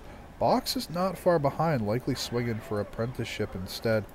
The remainder of our players are back here in the classical era, looking at currency, horseback riding, ironworking, and of course celestial navigation. Harambe is going to be a bit further behind per se in the tree because he swung back for navigation to get those harbor districts. But it's very clear that the naval strategy towards square rigging is part of his game plan, so we're very likely to see him go up to education relatively quickly. And we do have even more harbors coming down here with commercial hubs adjacent. Even have a theater square coming online. Amphitheater is almost built there. So take a look at the great people here. We are starting to get into these classical era scientists. And we do have Wine Time in the lead for now, but Box is not far behind. We have 3 Admiral points a turn coming up for Harambe. No one's really going to be contesting him in those this game. And Harambe is also the first on the board for these merchants. As for writers, he is also the only person down at 3 a turn, and of course the 1-1 afterward. That is going to get him some extra culture, and remember, he does have the Oracle in that city. That said, we do have the 5th settler heading up north for the coastal settle here for Wine Time. He's got to be careful. If Ogathy uses Hattusa to declare war on Wine Time, these horses could spell a load of trouble for this city in the back.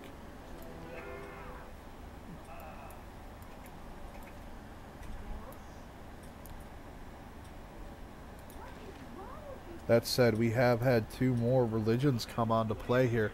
We did have work ethic as well as tithe, and scripture was also grabbed here by our player from FR. Now with scripture in play, that 25% spreading strength and 50% in the late in the mid game from that printing technology could pay off. And of course Agathy here taking the warrior monks, the holy order to get those cheaper missionaries and apostles out, and of course the lay ministry to wake holy sites and theater square districts in every city that has that religion is going to get an extra 2 faith and culture per turn. That is going to generate quite a bit for free. Church property being picked up with the first apostle grab by Harambe here. So he's going to get that extra gold per turn, whereas cross-cultural dialogue is picked up by Wine Time.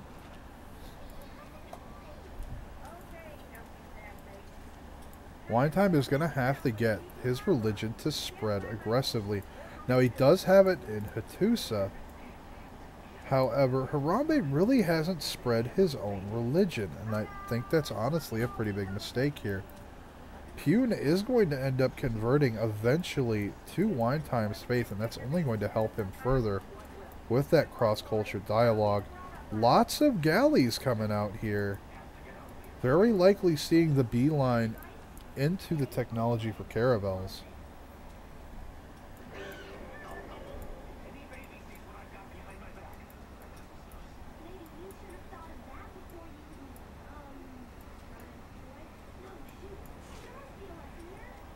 Lots of warrior monks coming out here for Agathe. Where are they headed?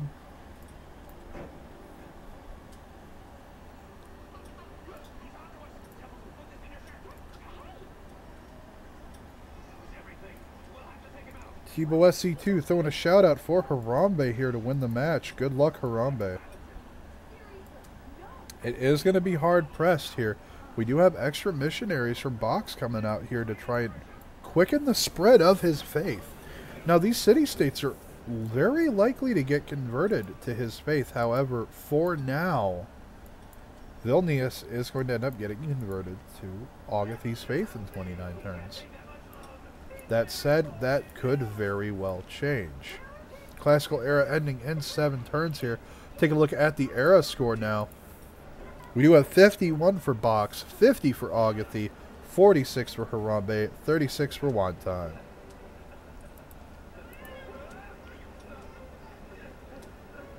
And we do need that 64 plus to hit that golden age.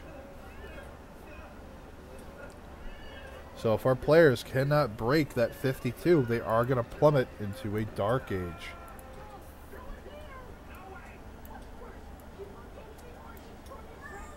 It looks like Agathy is going to use these warrior monks to take Kabul.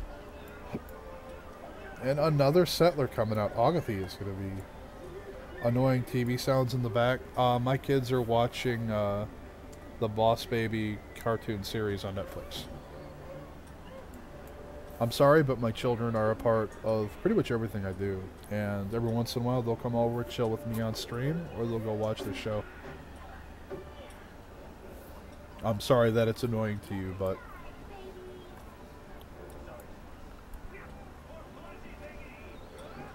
Galleys moving forward. It might almost be time for the caravels. Now we do have Themistocles in the back here. Next admiral is going to be Artemisia. That's going to be a free promotion.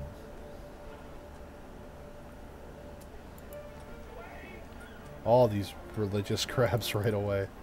Goodness.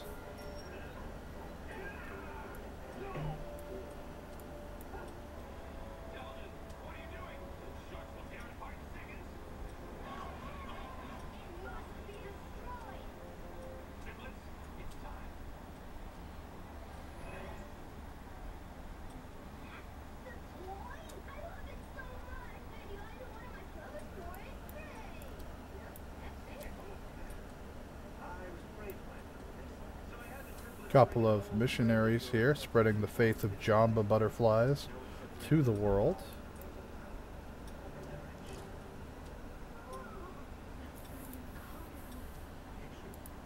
amphitheater has completed for Harambe City now. Hyderabad has completed its commercial hub as well, so that's going to be some extra gold for Agatha here on the per turn basis. Great lighthouse completed by Harambe as well. Lighthouse being built in this harbor for that extra gold, extra admiral points. And taking a look at that, Harambe is cracking out 5 admiral points a turn. He is the only one going for them. However, these campuses are starting to come online for Box, and he is now pushing out 8 scientist points a turn. That's something that definitely cannot be ignored here. Now this galley is going to scout out the galley of Harambe here in waiting, but if it sees all these extra ones behind it, it could be bad news. Now, Box is up to 51 science a turn now that these campuses are online. 20 for Harambe, 20 for Wide Time. They're actually tied up at 31.5 for Agatha. Agatha needs to get these campuses online to bridge that gap. Take a look at culture now. Agatha cracking up 28 culture a turn. Not far behind from Harambe here. Literally 0.2 points behind. Now, Box at 28.5. Wide Time is falling behind here. Small lead for culture in the favor of Box.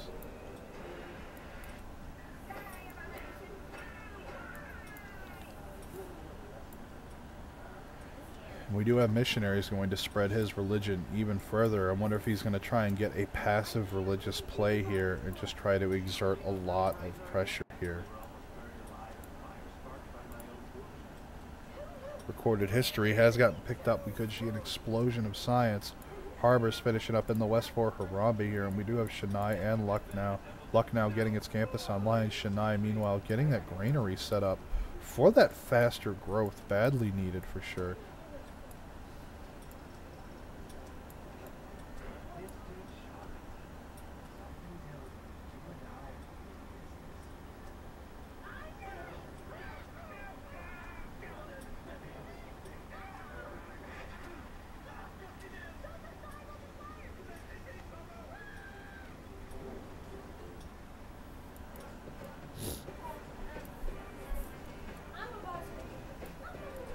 Agatha here is just going absolutely nuts with his expansions.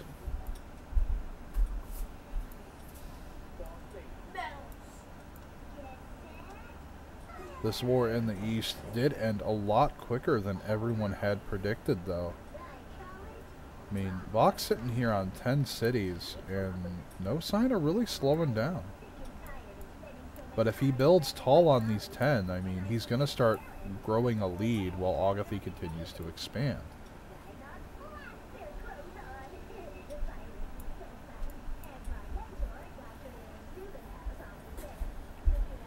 That said, we do have commercial hubs coming online across the board here for Box, so his economy is going to start exploding as well. And as long as he's able to keep up in culture the whole way, those cities will pay off sooner than later.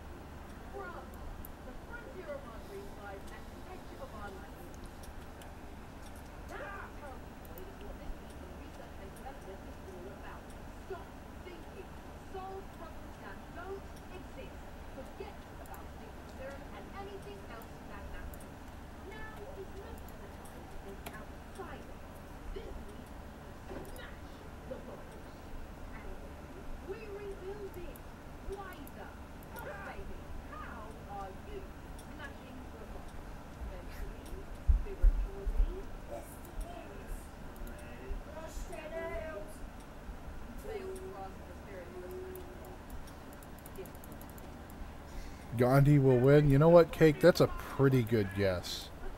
You know what? I think Kabul's going to win. And we do have another settler at a wine time. Where this one's going to go, maybe up this way along the coast.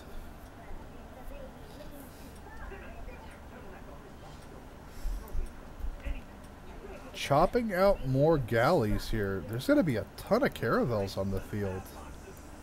1, 2, 3, and 4 coastal cities here from wine time. He's going to be in a lot of trouble.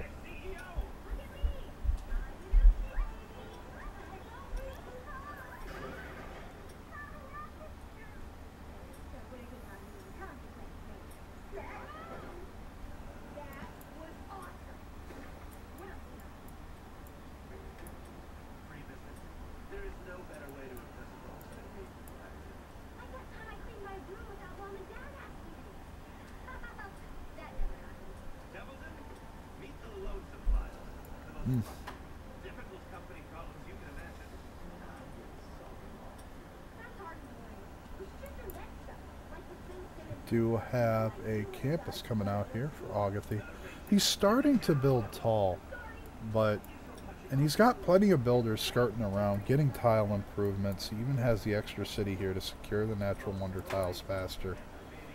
But the question is it enough? I mean, he's still making holy sites as well.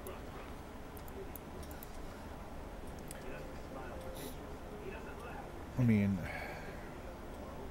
but the extra faith will be nice, but what's going to be the real go-to here? What's the real plan? We do have 4 turns until the next era here. And take a look at the scores here. We're going to have normal eras for Box, Agathy, and Harambe. Wine Time's going to drop into a dark age here. Shaolin fighters. I believe in Kabul.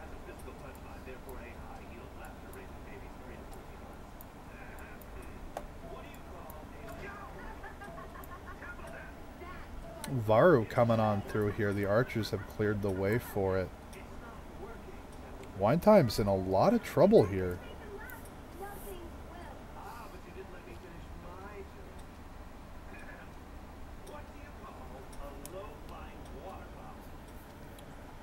Temple is up in Wine's capital. Lighthouse got picked up in Warrenville, right up there. Take a look here at the tech tree to see where everyone's at. Agathy's still in the lead here for now, but we're pretty sure the beeline to caravels for cartography here is what's going on.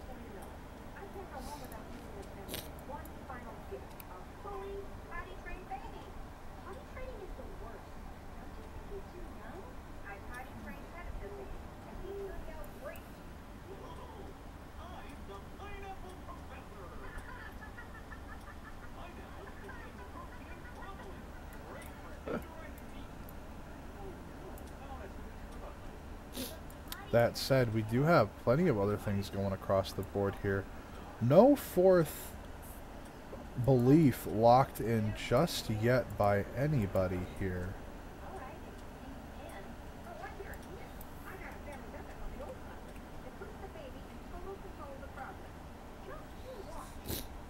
Land isn't balanced. Well,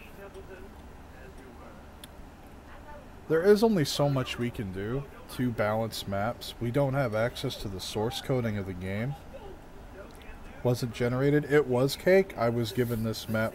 I was given the seed for this map for the game about 5 minutes prior to the match. As I said earlier in the stream for the casting of this match, I don't know what any of these maps look like going into them. These have been gone over by someone else and then sent in to the tournament staff. Now we are going to have a pretty big fight here between Box and Agathy sooner or later. It's definitely going to happen. It's going to be a question of when. And that's really going to come down to these science scores here. Almost 60 a turn from Box. Agathy at 33.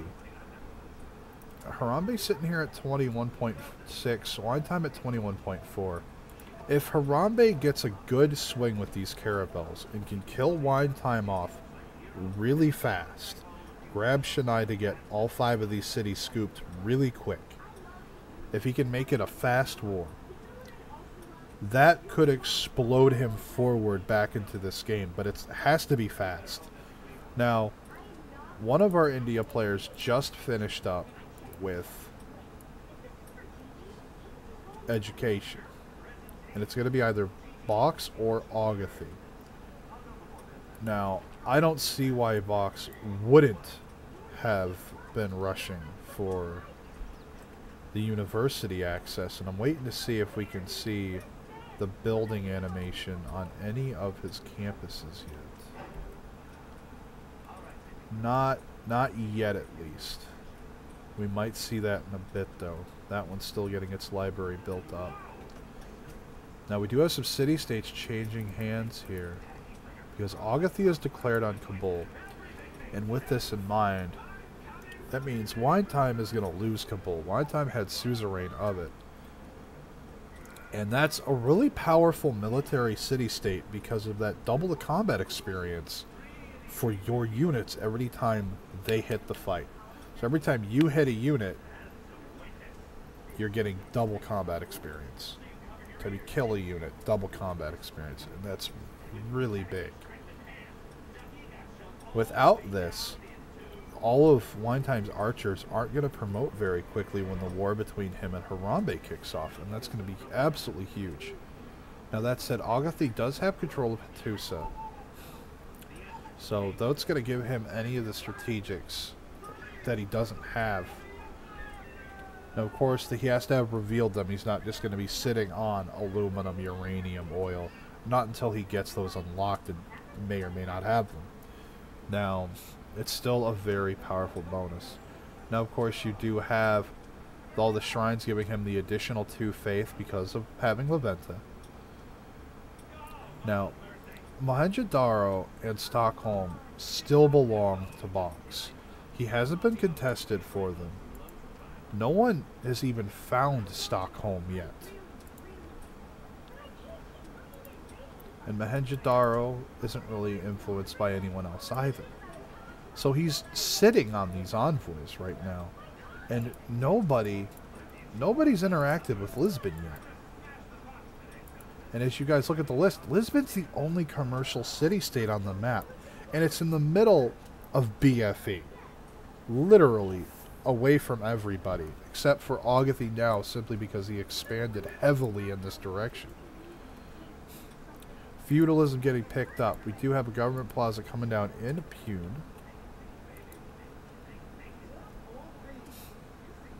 Super late government plaza coming out for Harambe here. However, that is going to help get this commercial hub up to a 4 instead of the 3 that it was 8.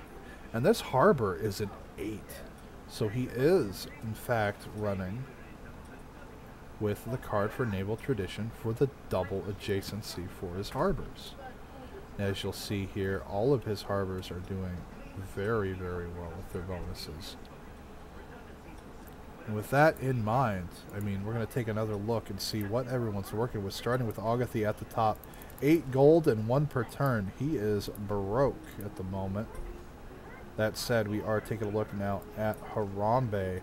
219 gold and 67 a turn. Really making the most of his situation. That being the case, we are looking at Wine Time with 28 and 3 per turn. And Box, the busybody, he is either making none or negative gold per turn right now. He definitely has to swing that back around.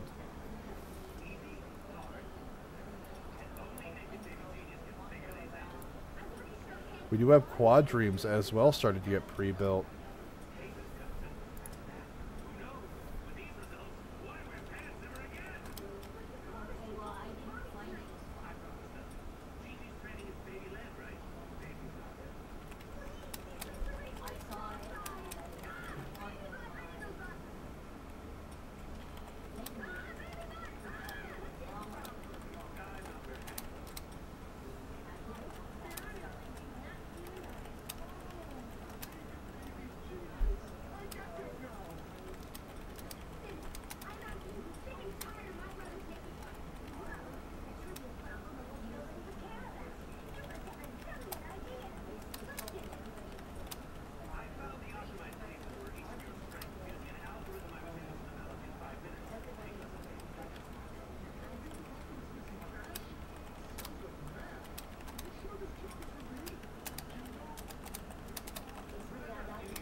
Alrighty here, taking a look around. We do, of course, have ourselves in a dark age as a spectator because we don't do anything in the game. Take a look at the ages here.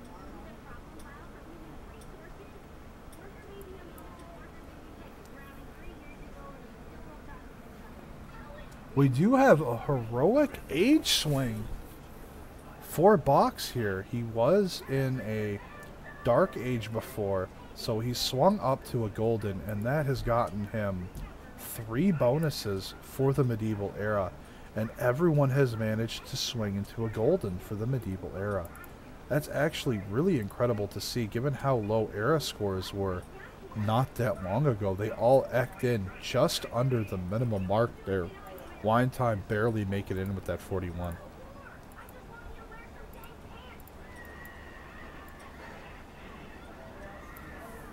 players doing it. And this just goes to show the experience of these players here. They understood how much time was left. They knew how many era score points various things were going to be worth. And they planned accordingly to swing that. Artemisia is set up in Puna. Now, looking at the great people here, next Admiral is going to be Gaius. Next Scientist is going to be Omar. The last one was picked up, Hapasha, and that was grabbed by Harambe. Harambe projected out to get that Scientist.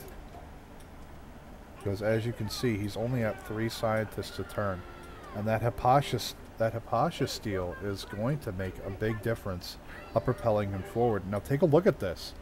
Box did convert over to Classical Republic for his government. And because of that, he is milking those rewards. He's at 13.8 Scientist points a turn, which is incredible. People are starting to start contesting these merchants now. Harambe, of course, being the only one going for admirals right now. Boudica is very likely to go to Harambe here. He'll still have 2 generals there for his medieval era units. And take a look at the writers. Harambe is the only one with a theater district on table.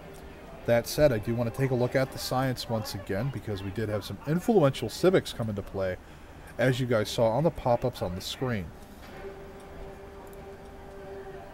We're at 67 science a turn for Box. Harambe now is up to 76.6. And this is also coming in with these golden and heroic ages. As you guys can see, that harbor is now providing 12 science and 12 gold.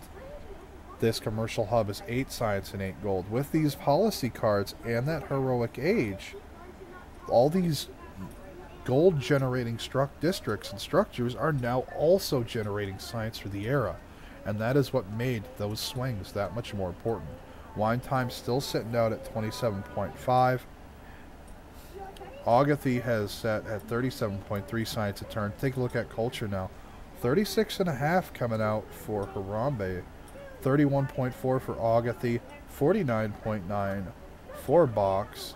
And 24.9 for wine time. So Box is looking to use that heroic age swing to really give himself a bit of a lead. Now, Wine Time is starting to get more commercial hubs down, so he's going to make the most of those bonuses there. Trying to get that additional culture out from these districts, because that's what he chose, it looks like. But the other players, Harambe really using what he has to surge forward. Hapasha has not been popped yet, so he doesn't have the bonus to the libraries just yet. So this is going to go up a little bit more. Most of his campuses don't have libraries yet, so we're not going to see the full effects of Hapasha for quite some time. Now we do have more quadremes coming out here, so we're going to see a pretty huge naval hit. And once Wine Time is swept up and taken care of, however long that'll take, woe to the coastal cities up here. I mean, once it comes around this huge hook, Harambe's naval forces are going to be able to take out this city here.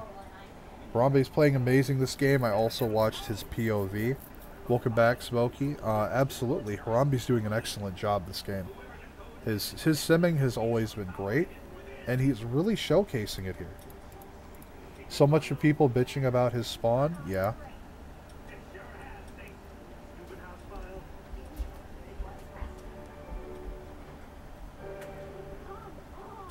However, he's not quite out ahead yet.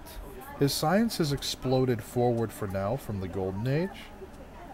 But Box got that heroic age, and once all his stuff is set up online, he's going to be getting some pretty wicked bonuses as well.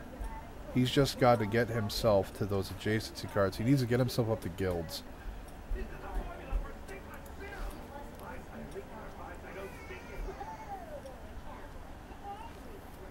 It'll be a 3-way late game? Yeah.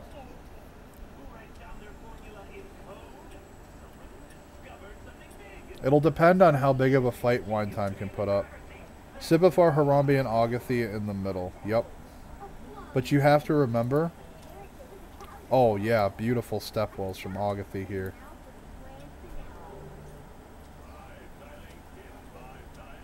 You get that. You got a 5-2. 5-2. definitely making the most of them in these otherwise flat grasslands. And he's turning them into something useful. Now I am going to pull up the religious lens now for a little bit, simply to show how this spread's been going on, because he hasn't done a lot of aggressive spreading. He's only moved 3 missionaries around, but he's got another 2 settlers coming out. And Wine Time, if he's seeing this, he could steal that settler. There's nothing up here to stop him. That said, I do want to take a look over here at Bach's religious lens, because he did take scriptures. And with scriptures, he's going to get that passive spread more aggressively, especially when the printing tech comes online. Harambe here, his own faith being turned against him. Gandhi Settler 3 movement, yeah.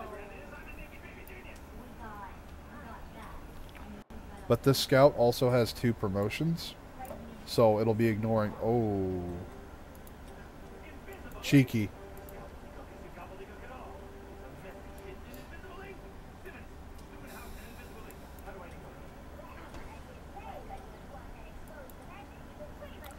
Have another harbor coming down here from Wine Time.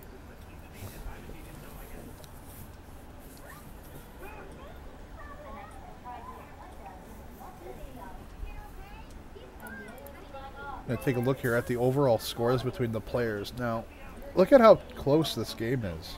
Now, score has never been the best measure of who's winning, who's better, etc. But it just goes to show how building tall on a couple of cities can keep you in the running with people that are building wide. Maybe Agathy took Monumentality to build the faster workers. He's generating a ton of faith. I would not be surprised by this. If you take a look over here, Box is generating 32 faith a turn. Agathy's generating 111 faith a turn. 33 for Wine Time and 46 for Harambe.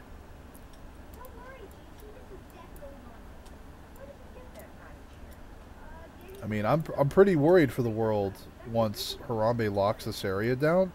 If only because land assaults on him are going to be impossible. Because he's going to have all of the admirals this game.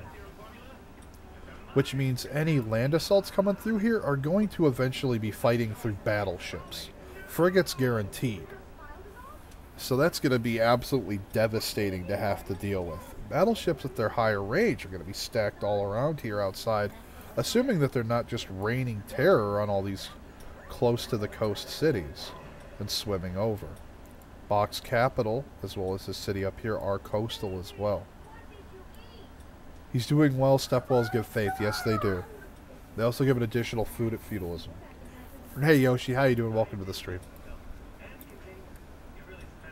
Lady in waiting, Gabrielle. Adding the city of Baltimore. Yes. Yes, they are.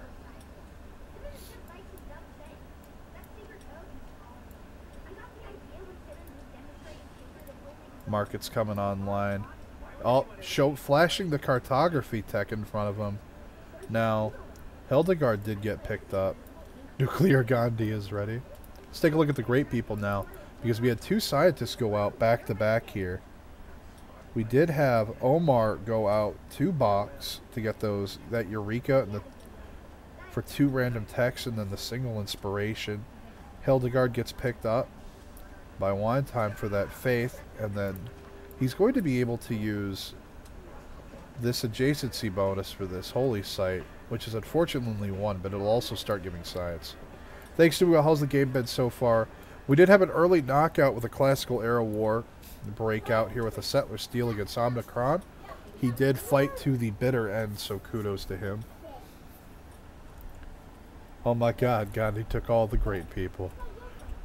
Lols. Kabul here is getting, well, Kabul. All these warrior monks are just fortifying around the city so that they can milk promotions. Agathy just spreading the word of Jamba across the world. In this game, Gandhi will win. I don't believe you. I don't think you're right.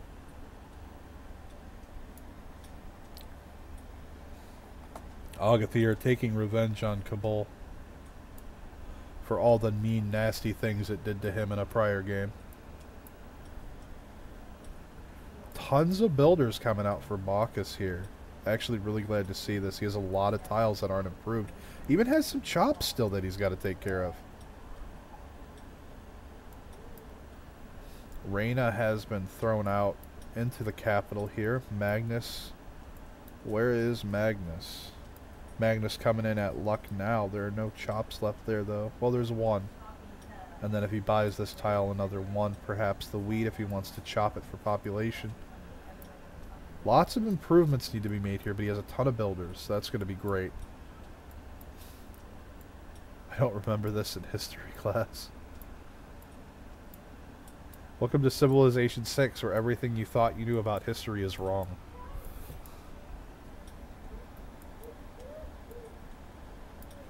Lots of quadremes up here. Harambe is ready for a naval war.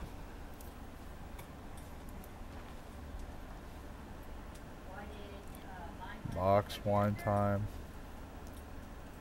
Harambe, of course, is at cartography, but Agathi is either at gunpowder or banking. Feudalism got picked up, construction research is complete, and the banana religion is in fact spreading. The banana ram.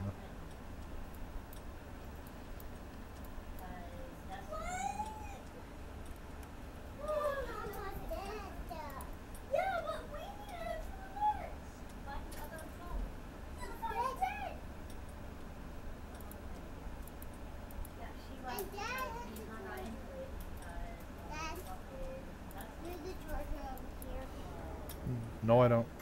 I do not have the charger, young lady. So it looks like the wait's going to be here for the frigates. What? I don't have the charger.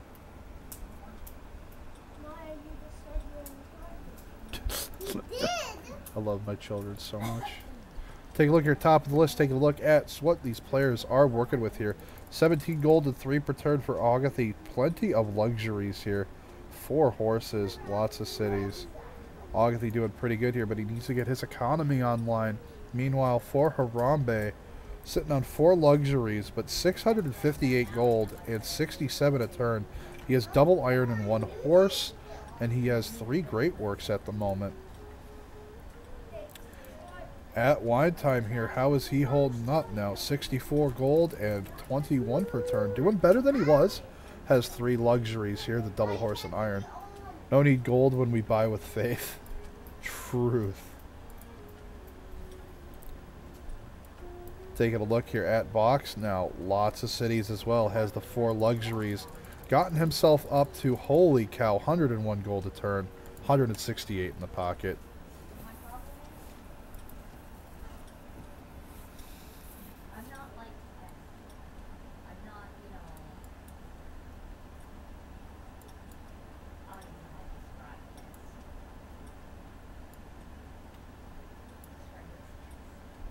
Lots of admirals. Do. Abu is going to be the next scientist up, and that will be up to Box here, sitting at 23 scientist points a turn.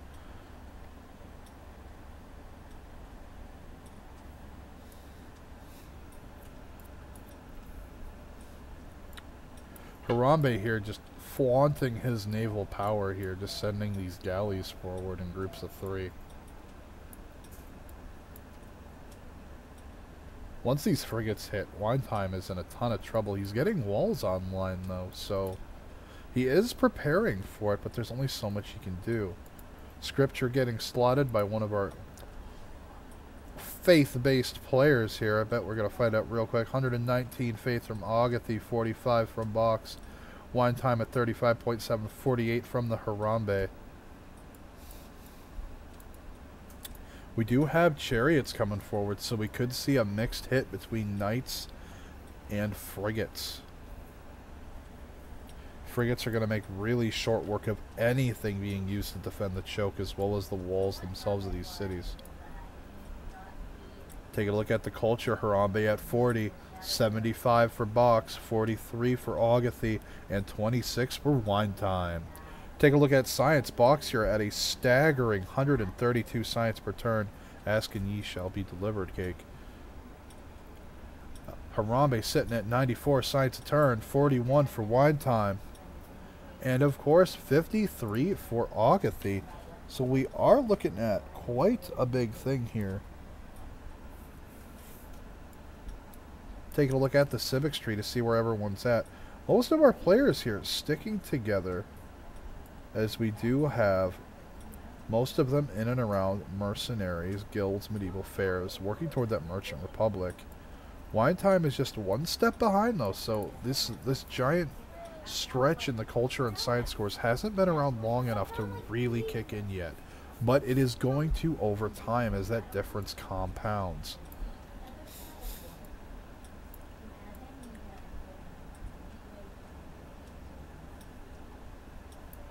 Better balanced game, nerfed Shaolin strategy, correct? Actually, if you're interested in seeing everything the mod changed, if you scroll down below on Twitch or there's a link on YouTube, you can click on a link that will take you to a Google document I wrote up with all of the changes that the mod has. If you're on Twitch, it's the large encampment picture. You click right on that and it'll take you right to it.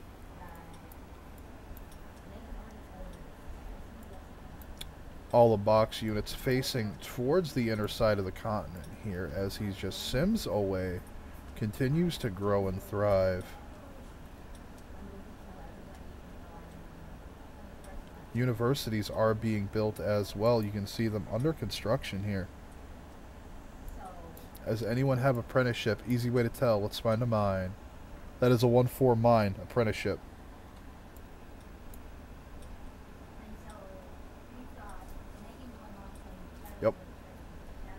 Yep. Apprenticeship from Box. We do have a war declaration going out. Harambe onto Wine Time. A couple of caravels have been upgraded. India has declared war on India. We have a pretty big civil war on our hands. Will India survive?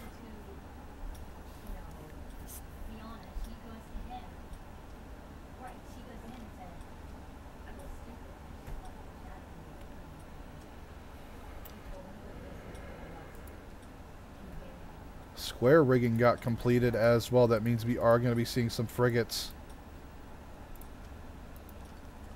I think India might be in trouble too, guys. How are you doing, Elite Solutions? Welcome to the match. Hope you've been enjoying the weekend as much as I have. These games have been awesome.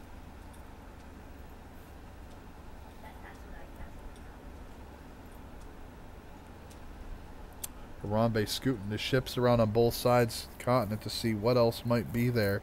And he does find Philadelphia on the coast. Harambe needs to get some of these frigates online. He did the war declaration.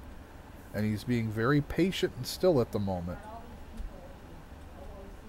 Oh, there's a frigate upgrade right there. Archer shot goes onto the boat, does next to nothing. Remember in Rise and Fall that archers, field cannons, and that were nerfed against ships. However, the artillery units like catapults, on the other hand, do a ridiculous amount of damage to ships. And we do have another 3 frigates being upgraded behind this. I'd like to see a couple of these chariots turn into knights as well to support this attack.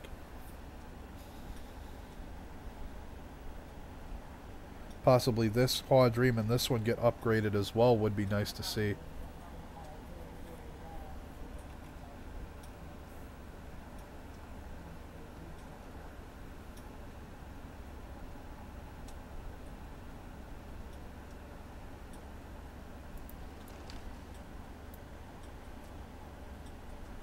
Now Wine Time also has cartography, but he doesn't have the gold. Archer heals the boat. Just puts little spikes on the boat instead, makes it do more damage. I wonder if we're going to see some end-of-turn movements come out. We do have 6 frigates from Harambe, and he does have admirals to accompany them, remember. Now, bear in mind here, Frigates are a Renaissance era naval unit. Most of the admirals gotten will not have applied yet. However, he's getting a medieval admiral next turn, as you can see.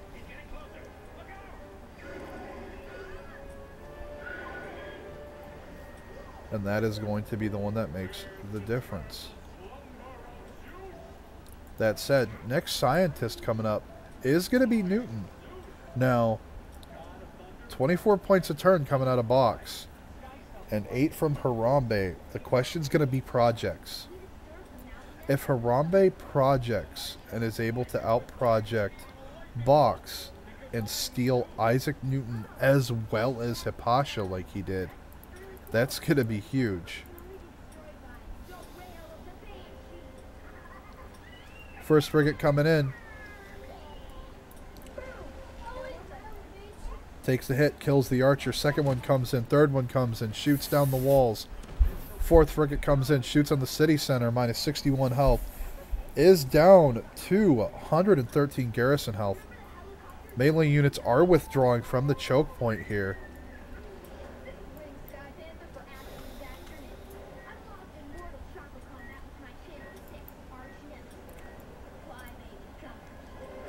One of the admirals from earlier was used to make one of these frigates a fleet. We do have a war declaration from Harambe against Agathe now.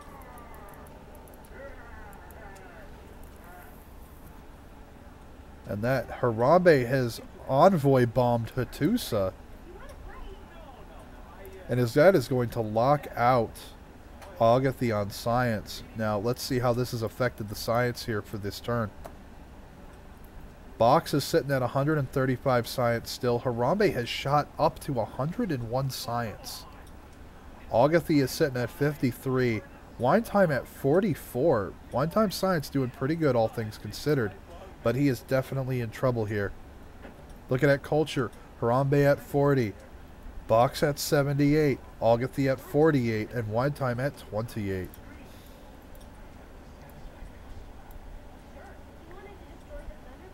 That frigate fleet is going to do a ton of damage. And just for the memes, terrible, terrible damage. Knights getting upgraded in the back here. And they are going to be moving forward with the General Boudica. This is going to cause a great deal of havoc here. We have more naval units, quadremes and caravels moving up to support these frigates. There is a caravel on this side to do the city hits, as well as up top. We are going to start seeing cities fall here from Wine Time starting next turn.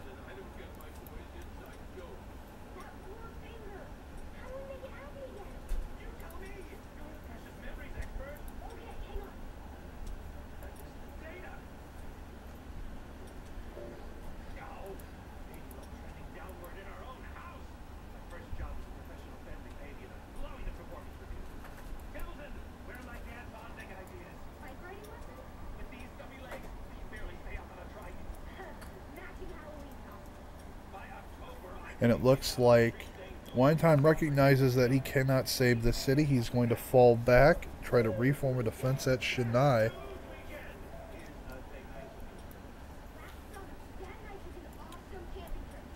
Coming into the top of the turn here.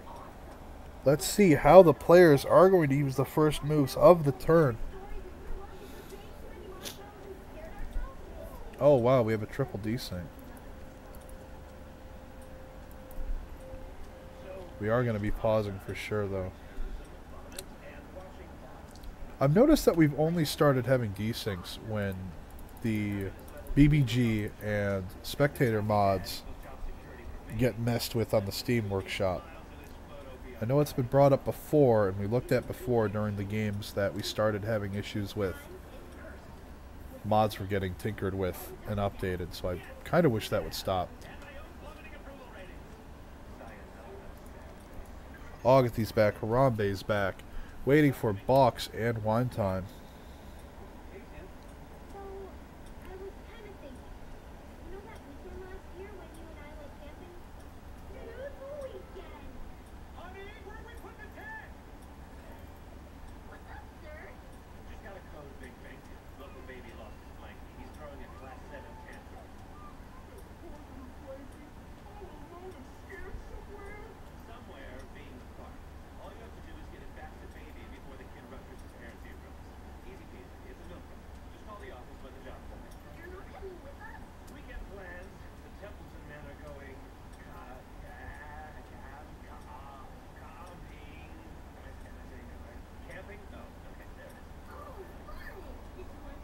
3, waiting for box.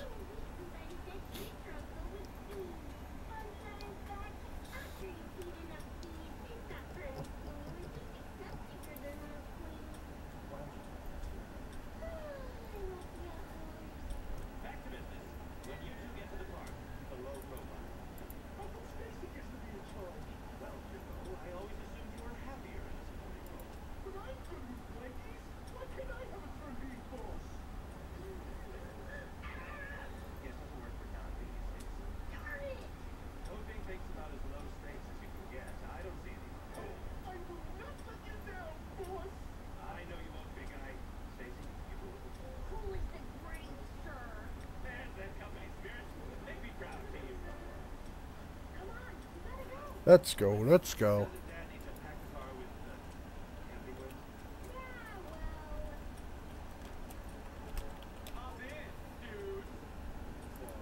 Come on, box, you back? Yes, alright, here we go. 3, 2, 1. Oh, I don't desync. Well, you know what? I did at least want to respect all the players, and desynced or not. Didn't think he had to say anything he didn't do. Here we go. Big frigate hits coming out onto the city center here.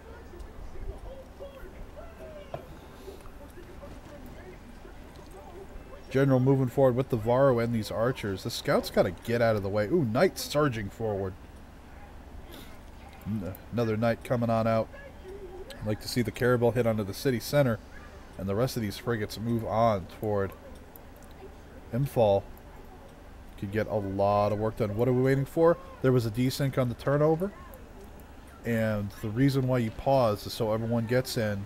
There's a countdown and then the turn can continue. Because different people may load in at different times.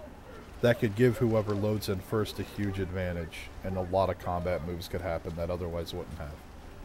It's about being fair to everybody. Now we did have some naval combat go out here. It's some big hit trades. However, Wine Time's galley does get swept up by these three. Quadrime's moving forward alongside these frigates. We do have a missionary as well. Harambe looking to get a lot of work done with these missionaries.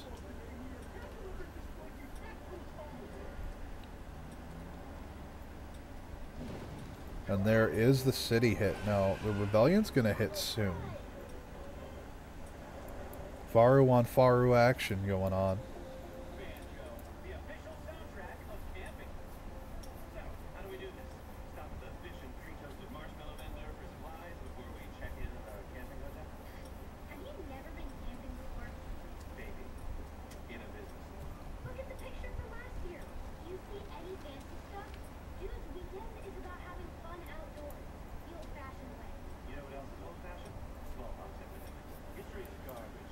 Big hit's going to go on to Wine Time's capital next turn.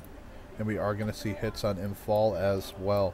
These cities are going to fall in short order here. Harambe making an excellent use of his time. Now we do have a single knight here out from box, and this was likely to inflate the city strength when he saw some of these other cities getting rather large.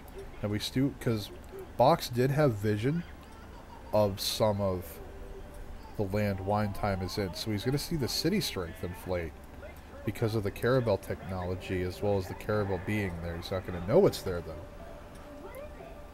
So by upgrading one of the knights, sure, he pays a little bit more on unit maintenance, but he also inflates his own city strength, which you can see are all up at 42 now.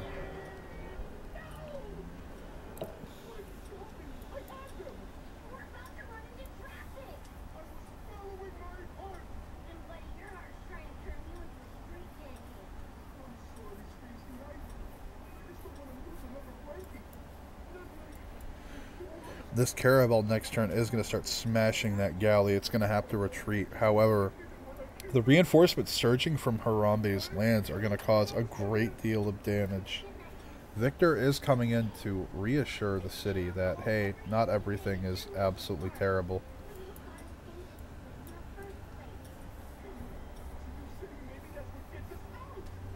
That being the case, remember the religious bonuses Harambe has here. 2 gold per city. as well as Crusade, but none of the Crusade has yet to leak into these cities.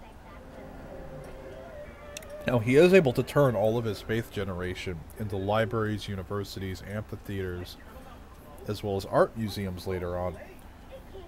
So even if he doesn't do much with this faith for now, he can use it during his development stage. And he's going to be able to get a lot done with that faith.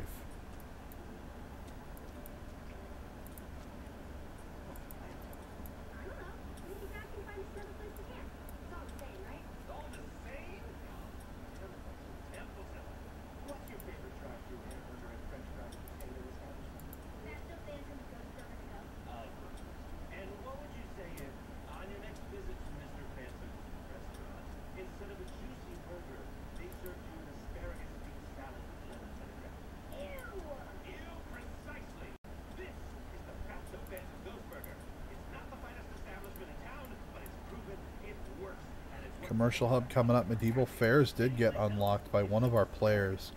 For those of you that are unfamiliar with the Medieval Fairs Civic, it does give you your theater square adjacency, as well as access to the Angkor Wat. And that can be pretty good for some of our players like Box and Agathy, who have a ton of cities right now. Taking a look at the count, India even founded New York, and it still has 2 more settlers on the field still. There's no sign of stopping from Agathy.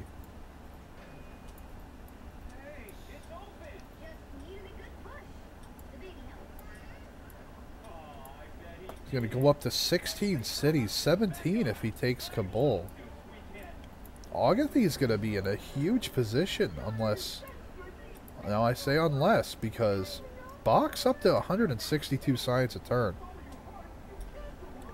118 from Harambe and 65 from Agathy. If Agathy's not careful, Box could hit cavalry ridiculously quickly. And with that in mind, we could see a huge cav push come out. And with that, he could sweep Agathy off his feet. But Harambe is going to come off of this war in a really good position as well. Frigates lining up to take their shots now. The 2 frigates on the side providing support here to the Varu, cleaning house on the remaining units here. Knights are moving forward as well. One of Harambe's knights actually dying here in the exchanges. He's got to be a little careful here. That is a Varu for putting that -5 down, and it has a general with it. That being the case, let's take a look at the great people. Isaac Newton is still on the field. And it looks like Harambe is starting to project for it, realizing Box is definitely going to get it. If Box gets Newton, he could walk away with the game. But that's only going to hit if when all of his universities are online to really get that bonus in. Now we did have some pretty big frigate hits going on here. Caravel was not able to get in there. It was not in the right position. Next turn, we will be looking at Wine Time's capital going down. Next turn, Imphal should go down as well. The noose is tightening for Wine Time.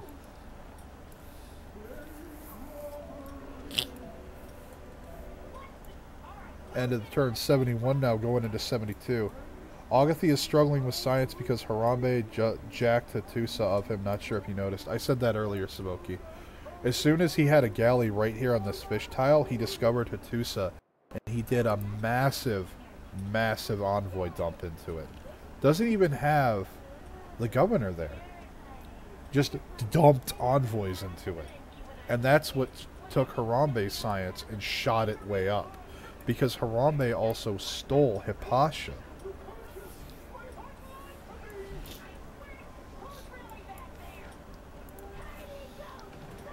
Take a look here. We got the frigate shots coming out, and there's the Caravel hit.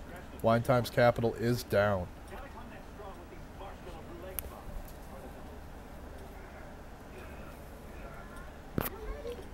Frigates lining up to take their shots here. And Caravel's going to come in to sweep Imphal as well.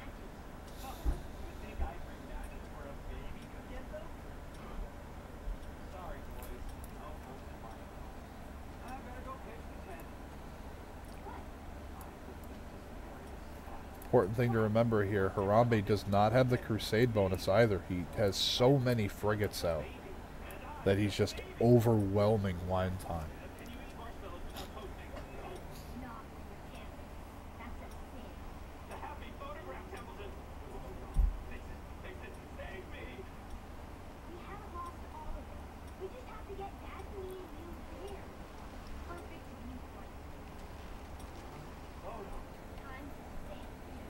Here we go. Frigates are moving forward to go scouting around here. If Harambe can catch some of these coastal cities down here, he could just straight out raise New Orleans. And the same's going to be if he sends any naval units up and around through here as well. He's going to be able to raise Thonjibur, and with frigate aid, he could even get shots onto Baltimore here, as well as crossing a night over to raise it as well. He could get a lot of work done with these frigates after they've done their job. Agathir has a cheeky missionary in the water.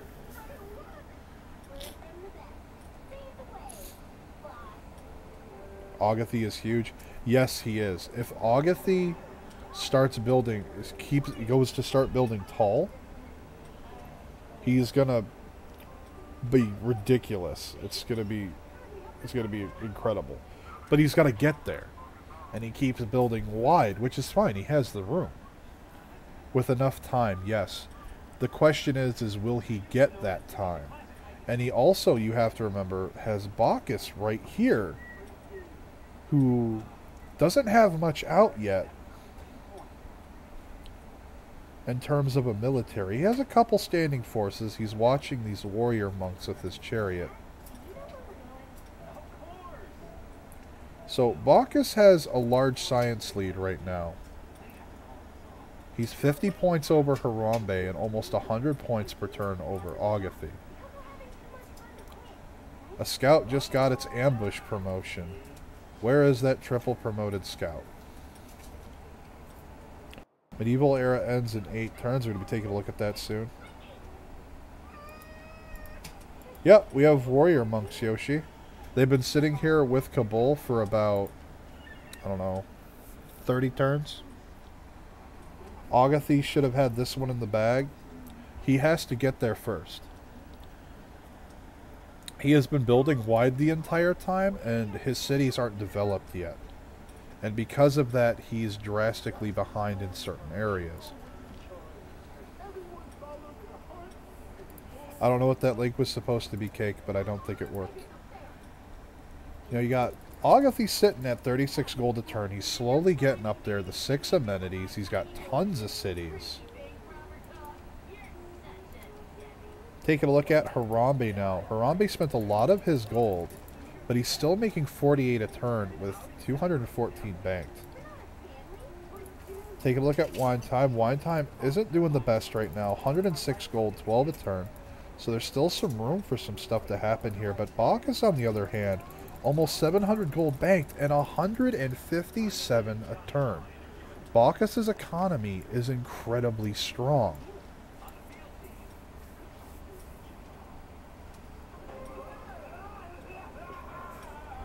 However, Harambe here going for broke is slamming Levante here with these frigates.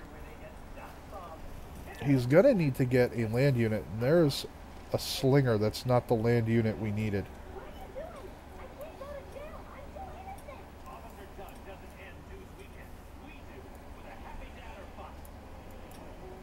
Agathir may very well, once he actually gets to Tall, once he starts getting these districts established, built up, and fully functioning, he'll start to outstrip the other players. But the gap that's there now, will it be too much to overcome when that finally happens? That's the question there. When you build super wide, it's about managing risk. And that's what a lot of decisions in Civ come down to. Is this worth the risk? Because someone who goes all early game and mid game pressure, like Harambe right now, he's pure mid game. Renaissance era is mid game. Is the beginning of mid game even. And with that in mind, I mean, he's built super tall. He's using faith to purchase libraries, universities, and his amphitheaters. So he's doing that to keep himself going. He's dumped to Hattusa in order to lock out Augathy from it, which Augathy probably had tons of trade routes going to. Harambe's navy is looking for blood in the water here, because he's undoubtedly seen through the trade screen. People got a lot going on. Now, someone does have guilds completed for their civics, and that is going to be Bacchus right now. Bacchus is on Merchant Republic.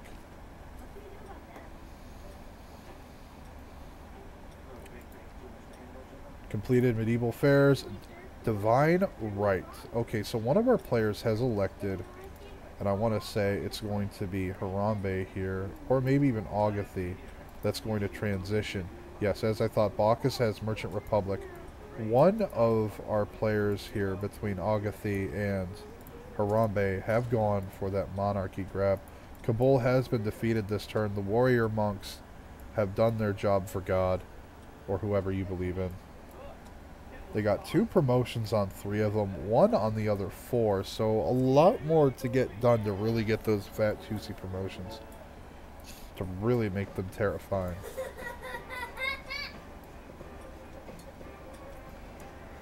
Lots of trade routes going around for Box here. Look at all these improvements. He's doing an excellent job getting these tile improvements down. Universities coming online for these campuses. I do want to see who grabbed Newton, because we didn't get to see that. And that was in fact grabbed by Box. Harambe got Galileo though. Galileo is a pretty good burst of science. Now he does have a 2 mountain hit for it.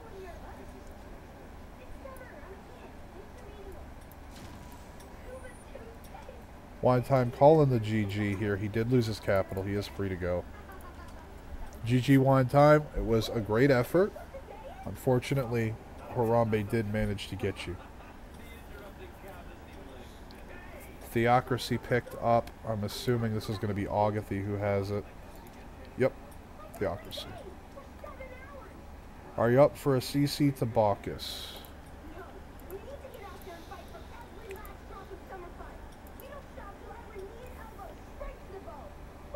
I don't think things change.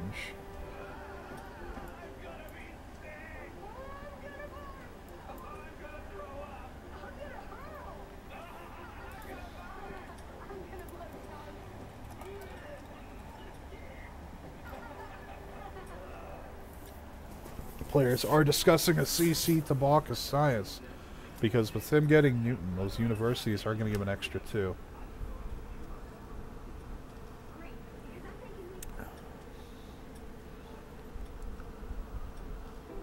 This does have to be unanimous through the 3 of them.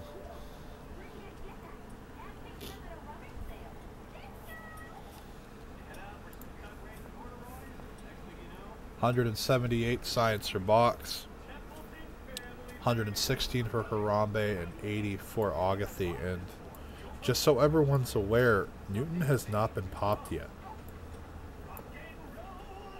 And Box rushed education down once he knew he was safe. So universities aren't fully established. Most of them are still being constructed.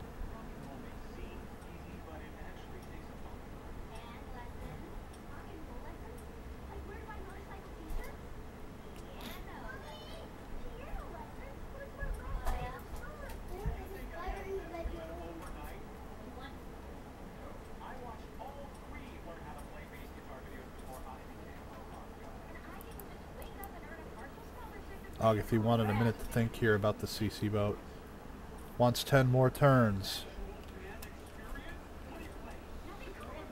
Alright. Next vote at turn 84. 3, 2, 1.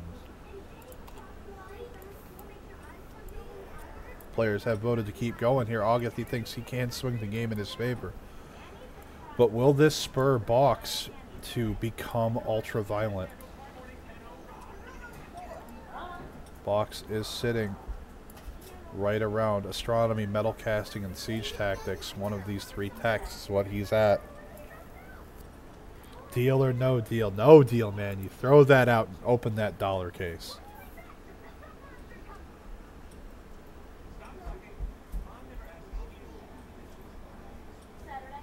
Hey, Wine Time, how's it going? Welcome to the stream.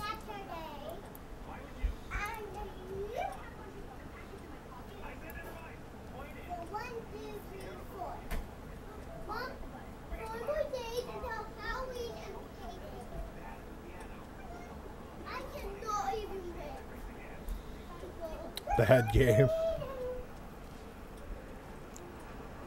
Kabul gets conquered. Envoys being sent to Vilnius.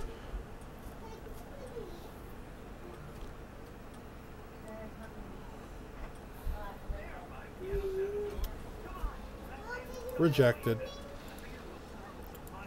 Industrial zones getting built up for Agatha cities here. Now, Harambe has found New Orleans here, and he's going to be taking that out. He's going to get some promotions on these frigates, too, for doing all these hits.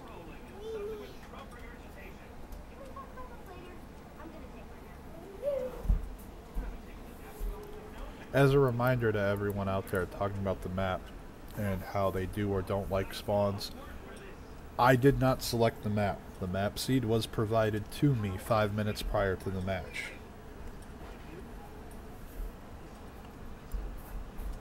That said, we do have a pretty good game going here with the remainder. The question is going to be how things continue to shape up.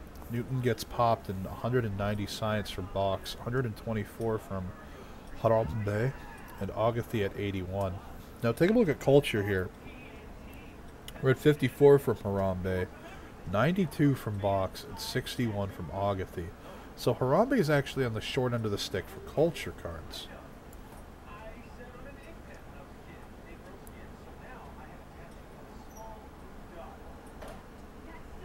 Now looking at religion here, because Agatha is on theocracy, remember.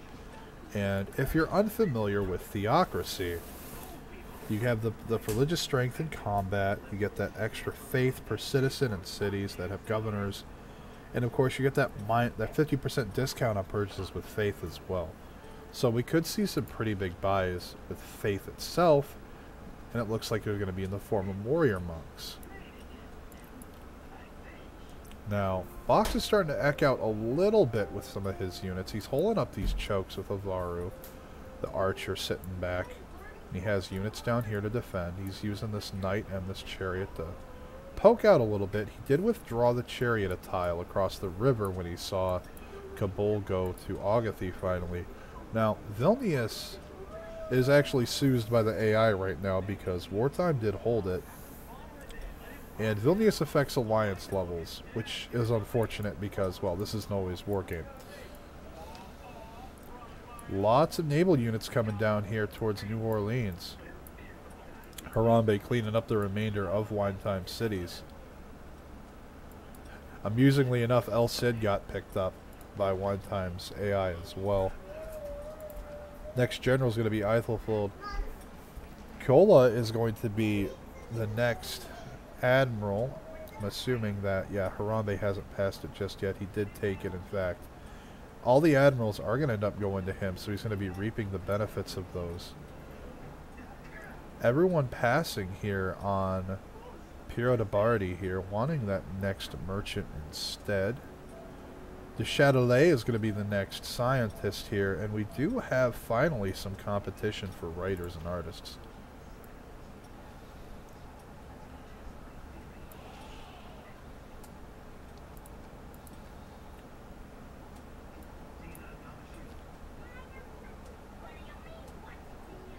Medieval era ending in 5 turns. We'll be taking a quick look at the era score points here in a little bit. We do have a battering ram coming up here to support this Varu so it can smack that wall. And there is that hit. Now, that Varu got hit pretty badly for that. And unfortunately, he cannot retreat. Oh, musket upgrades coming out. Another knight upgrade coming in to do the job here, because that Varu is just not going to cut it. The bigger loss is going to be at the end of the turn, though, because he's going to lose the battering ram as well.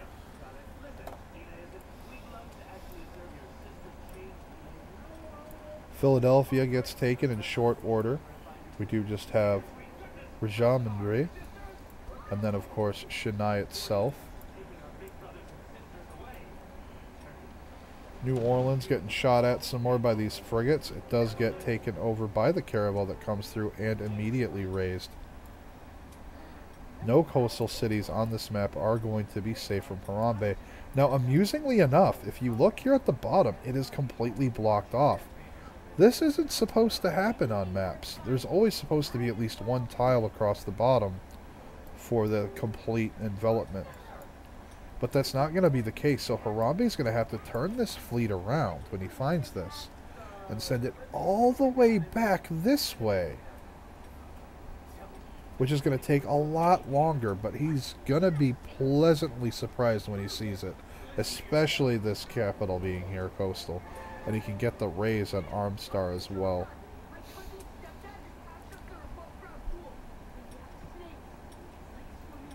Now we're going to take a look at the era scores here. Now remember, these are our point values. Keep those in mind.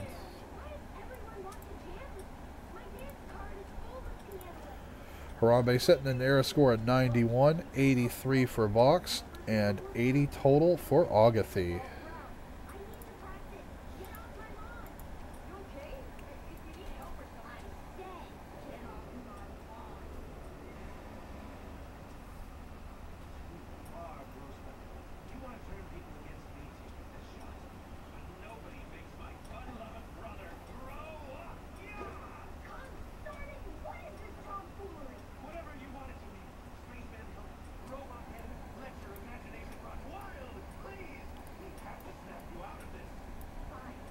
That being the case here, let's take another look around.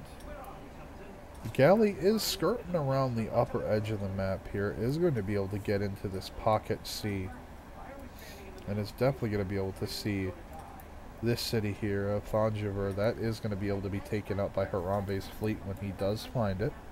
Until then, though, and there isn't much else he can really hit with this fleet. Now, he could keep his fleet right around here by Hattusa, Philadelphia, and Ramjabur. And land units are going to have a hell of a time ever getting through here. And he, of course, could keep some more around, you know, just scattered around Box Ocean here to where nothing can come near him without him seeing it. And with that, he'll have the knowledge to make whatever choices he deems are best. Exploration getting picked up as well. Some more harbors getting built up. Taking a quick look-see at the great people here. The Châtelet still getting picked up. And 30 scientist points a turn from Box. He's got a heavy lock on these scientists. And 20 per turn from the merchants even. It's going to be hard to snatch things away from him that he doesn't want. That being the case here, only Agathy going for engineers right now. I apologize, and no one else contesting these admirals still.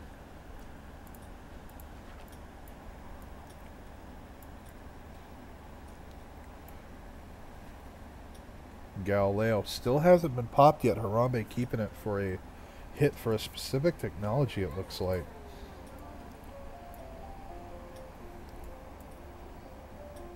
I'd like to see some unit pre-builds perhaps come out of Box here, because he could get a huge cavalry hit. And even if all he did was a run-by and not even take cities, just pillaging all these improvements would be devastating to Agathy's economy.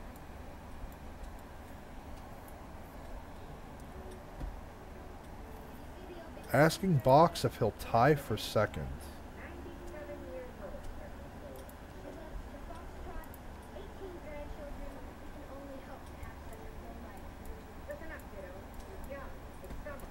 He means Harambe second.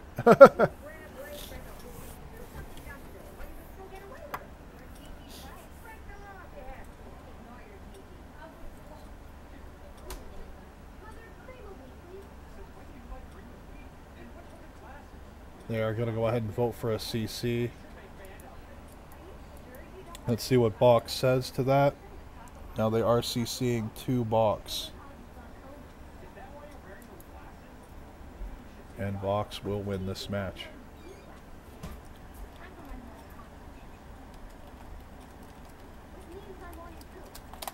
Congratulations, FR, and of course, Vox, for being the man at the helm today, bringing his clan a win in this mirror match free-for-all as Gandhi, no less. Excellently well played by everyone involved. It was a real treat to watch. I hope all of you guys watching throughout the match and this weekend so far have had an excellent time. And bringing it on up for you guys, I'll go ahead and put the schedule up. Tomorrow's match is going to be at 8 EDT. That is 8 Eastern. And that is going to be the free-for-all on an archipelago map with all random civs. And that's going to be an absolute blast. I'm really looking forward to it. I hope to see all of you there. Thanks for coming out. Thanks for swinging by. And I hope to see you guys next time.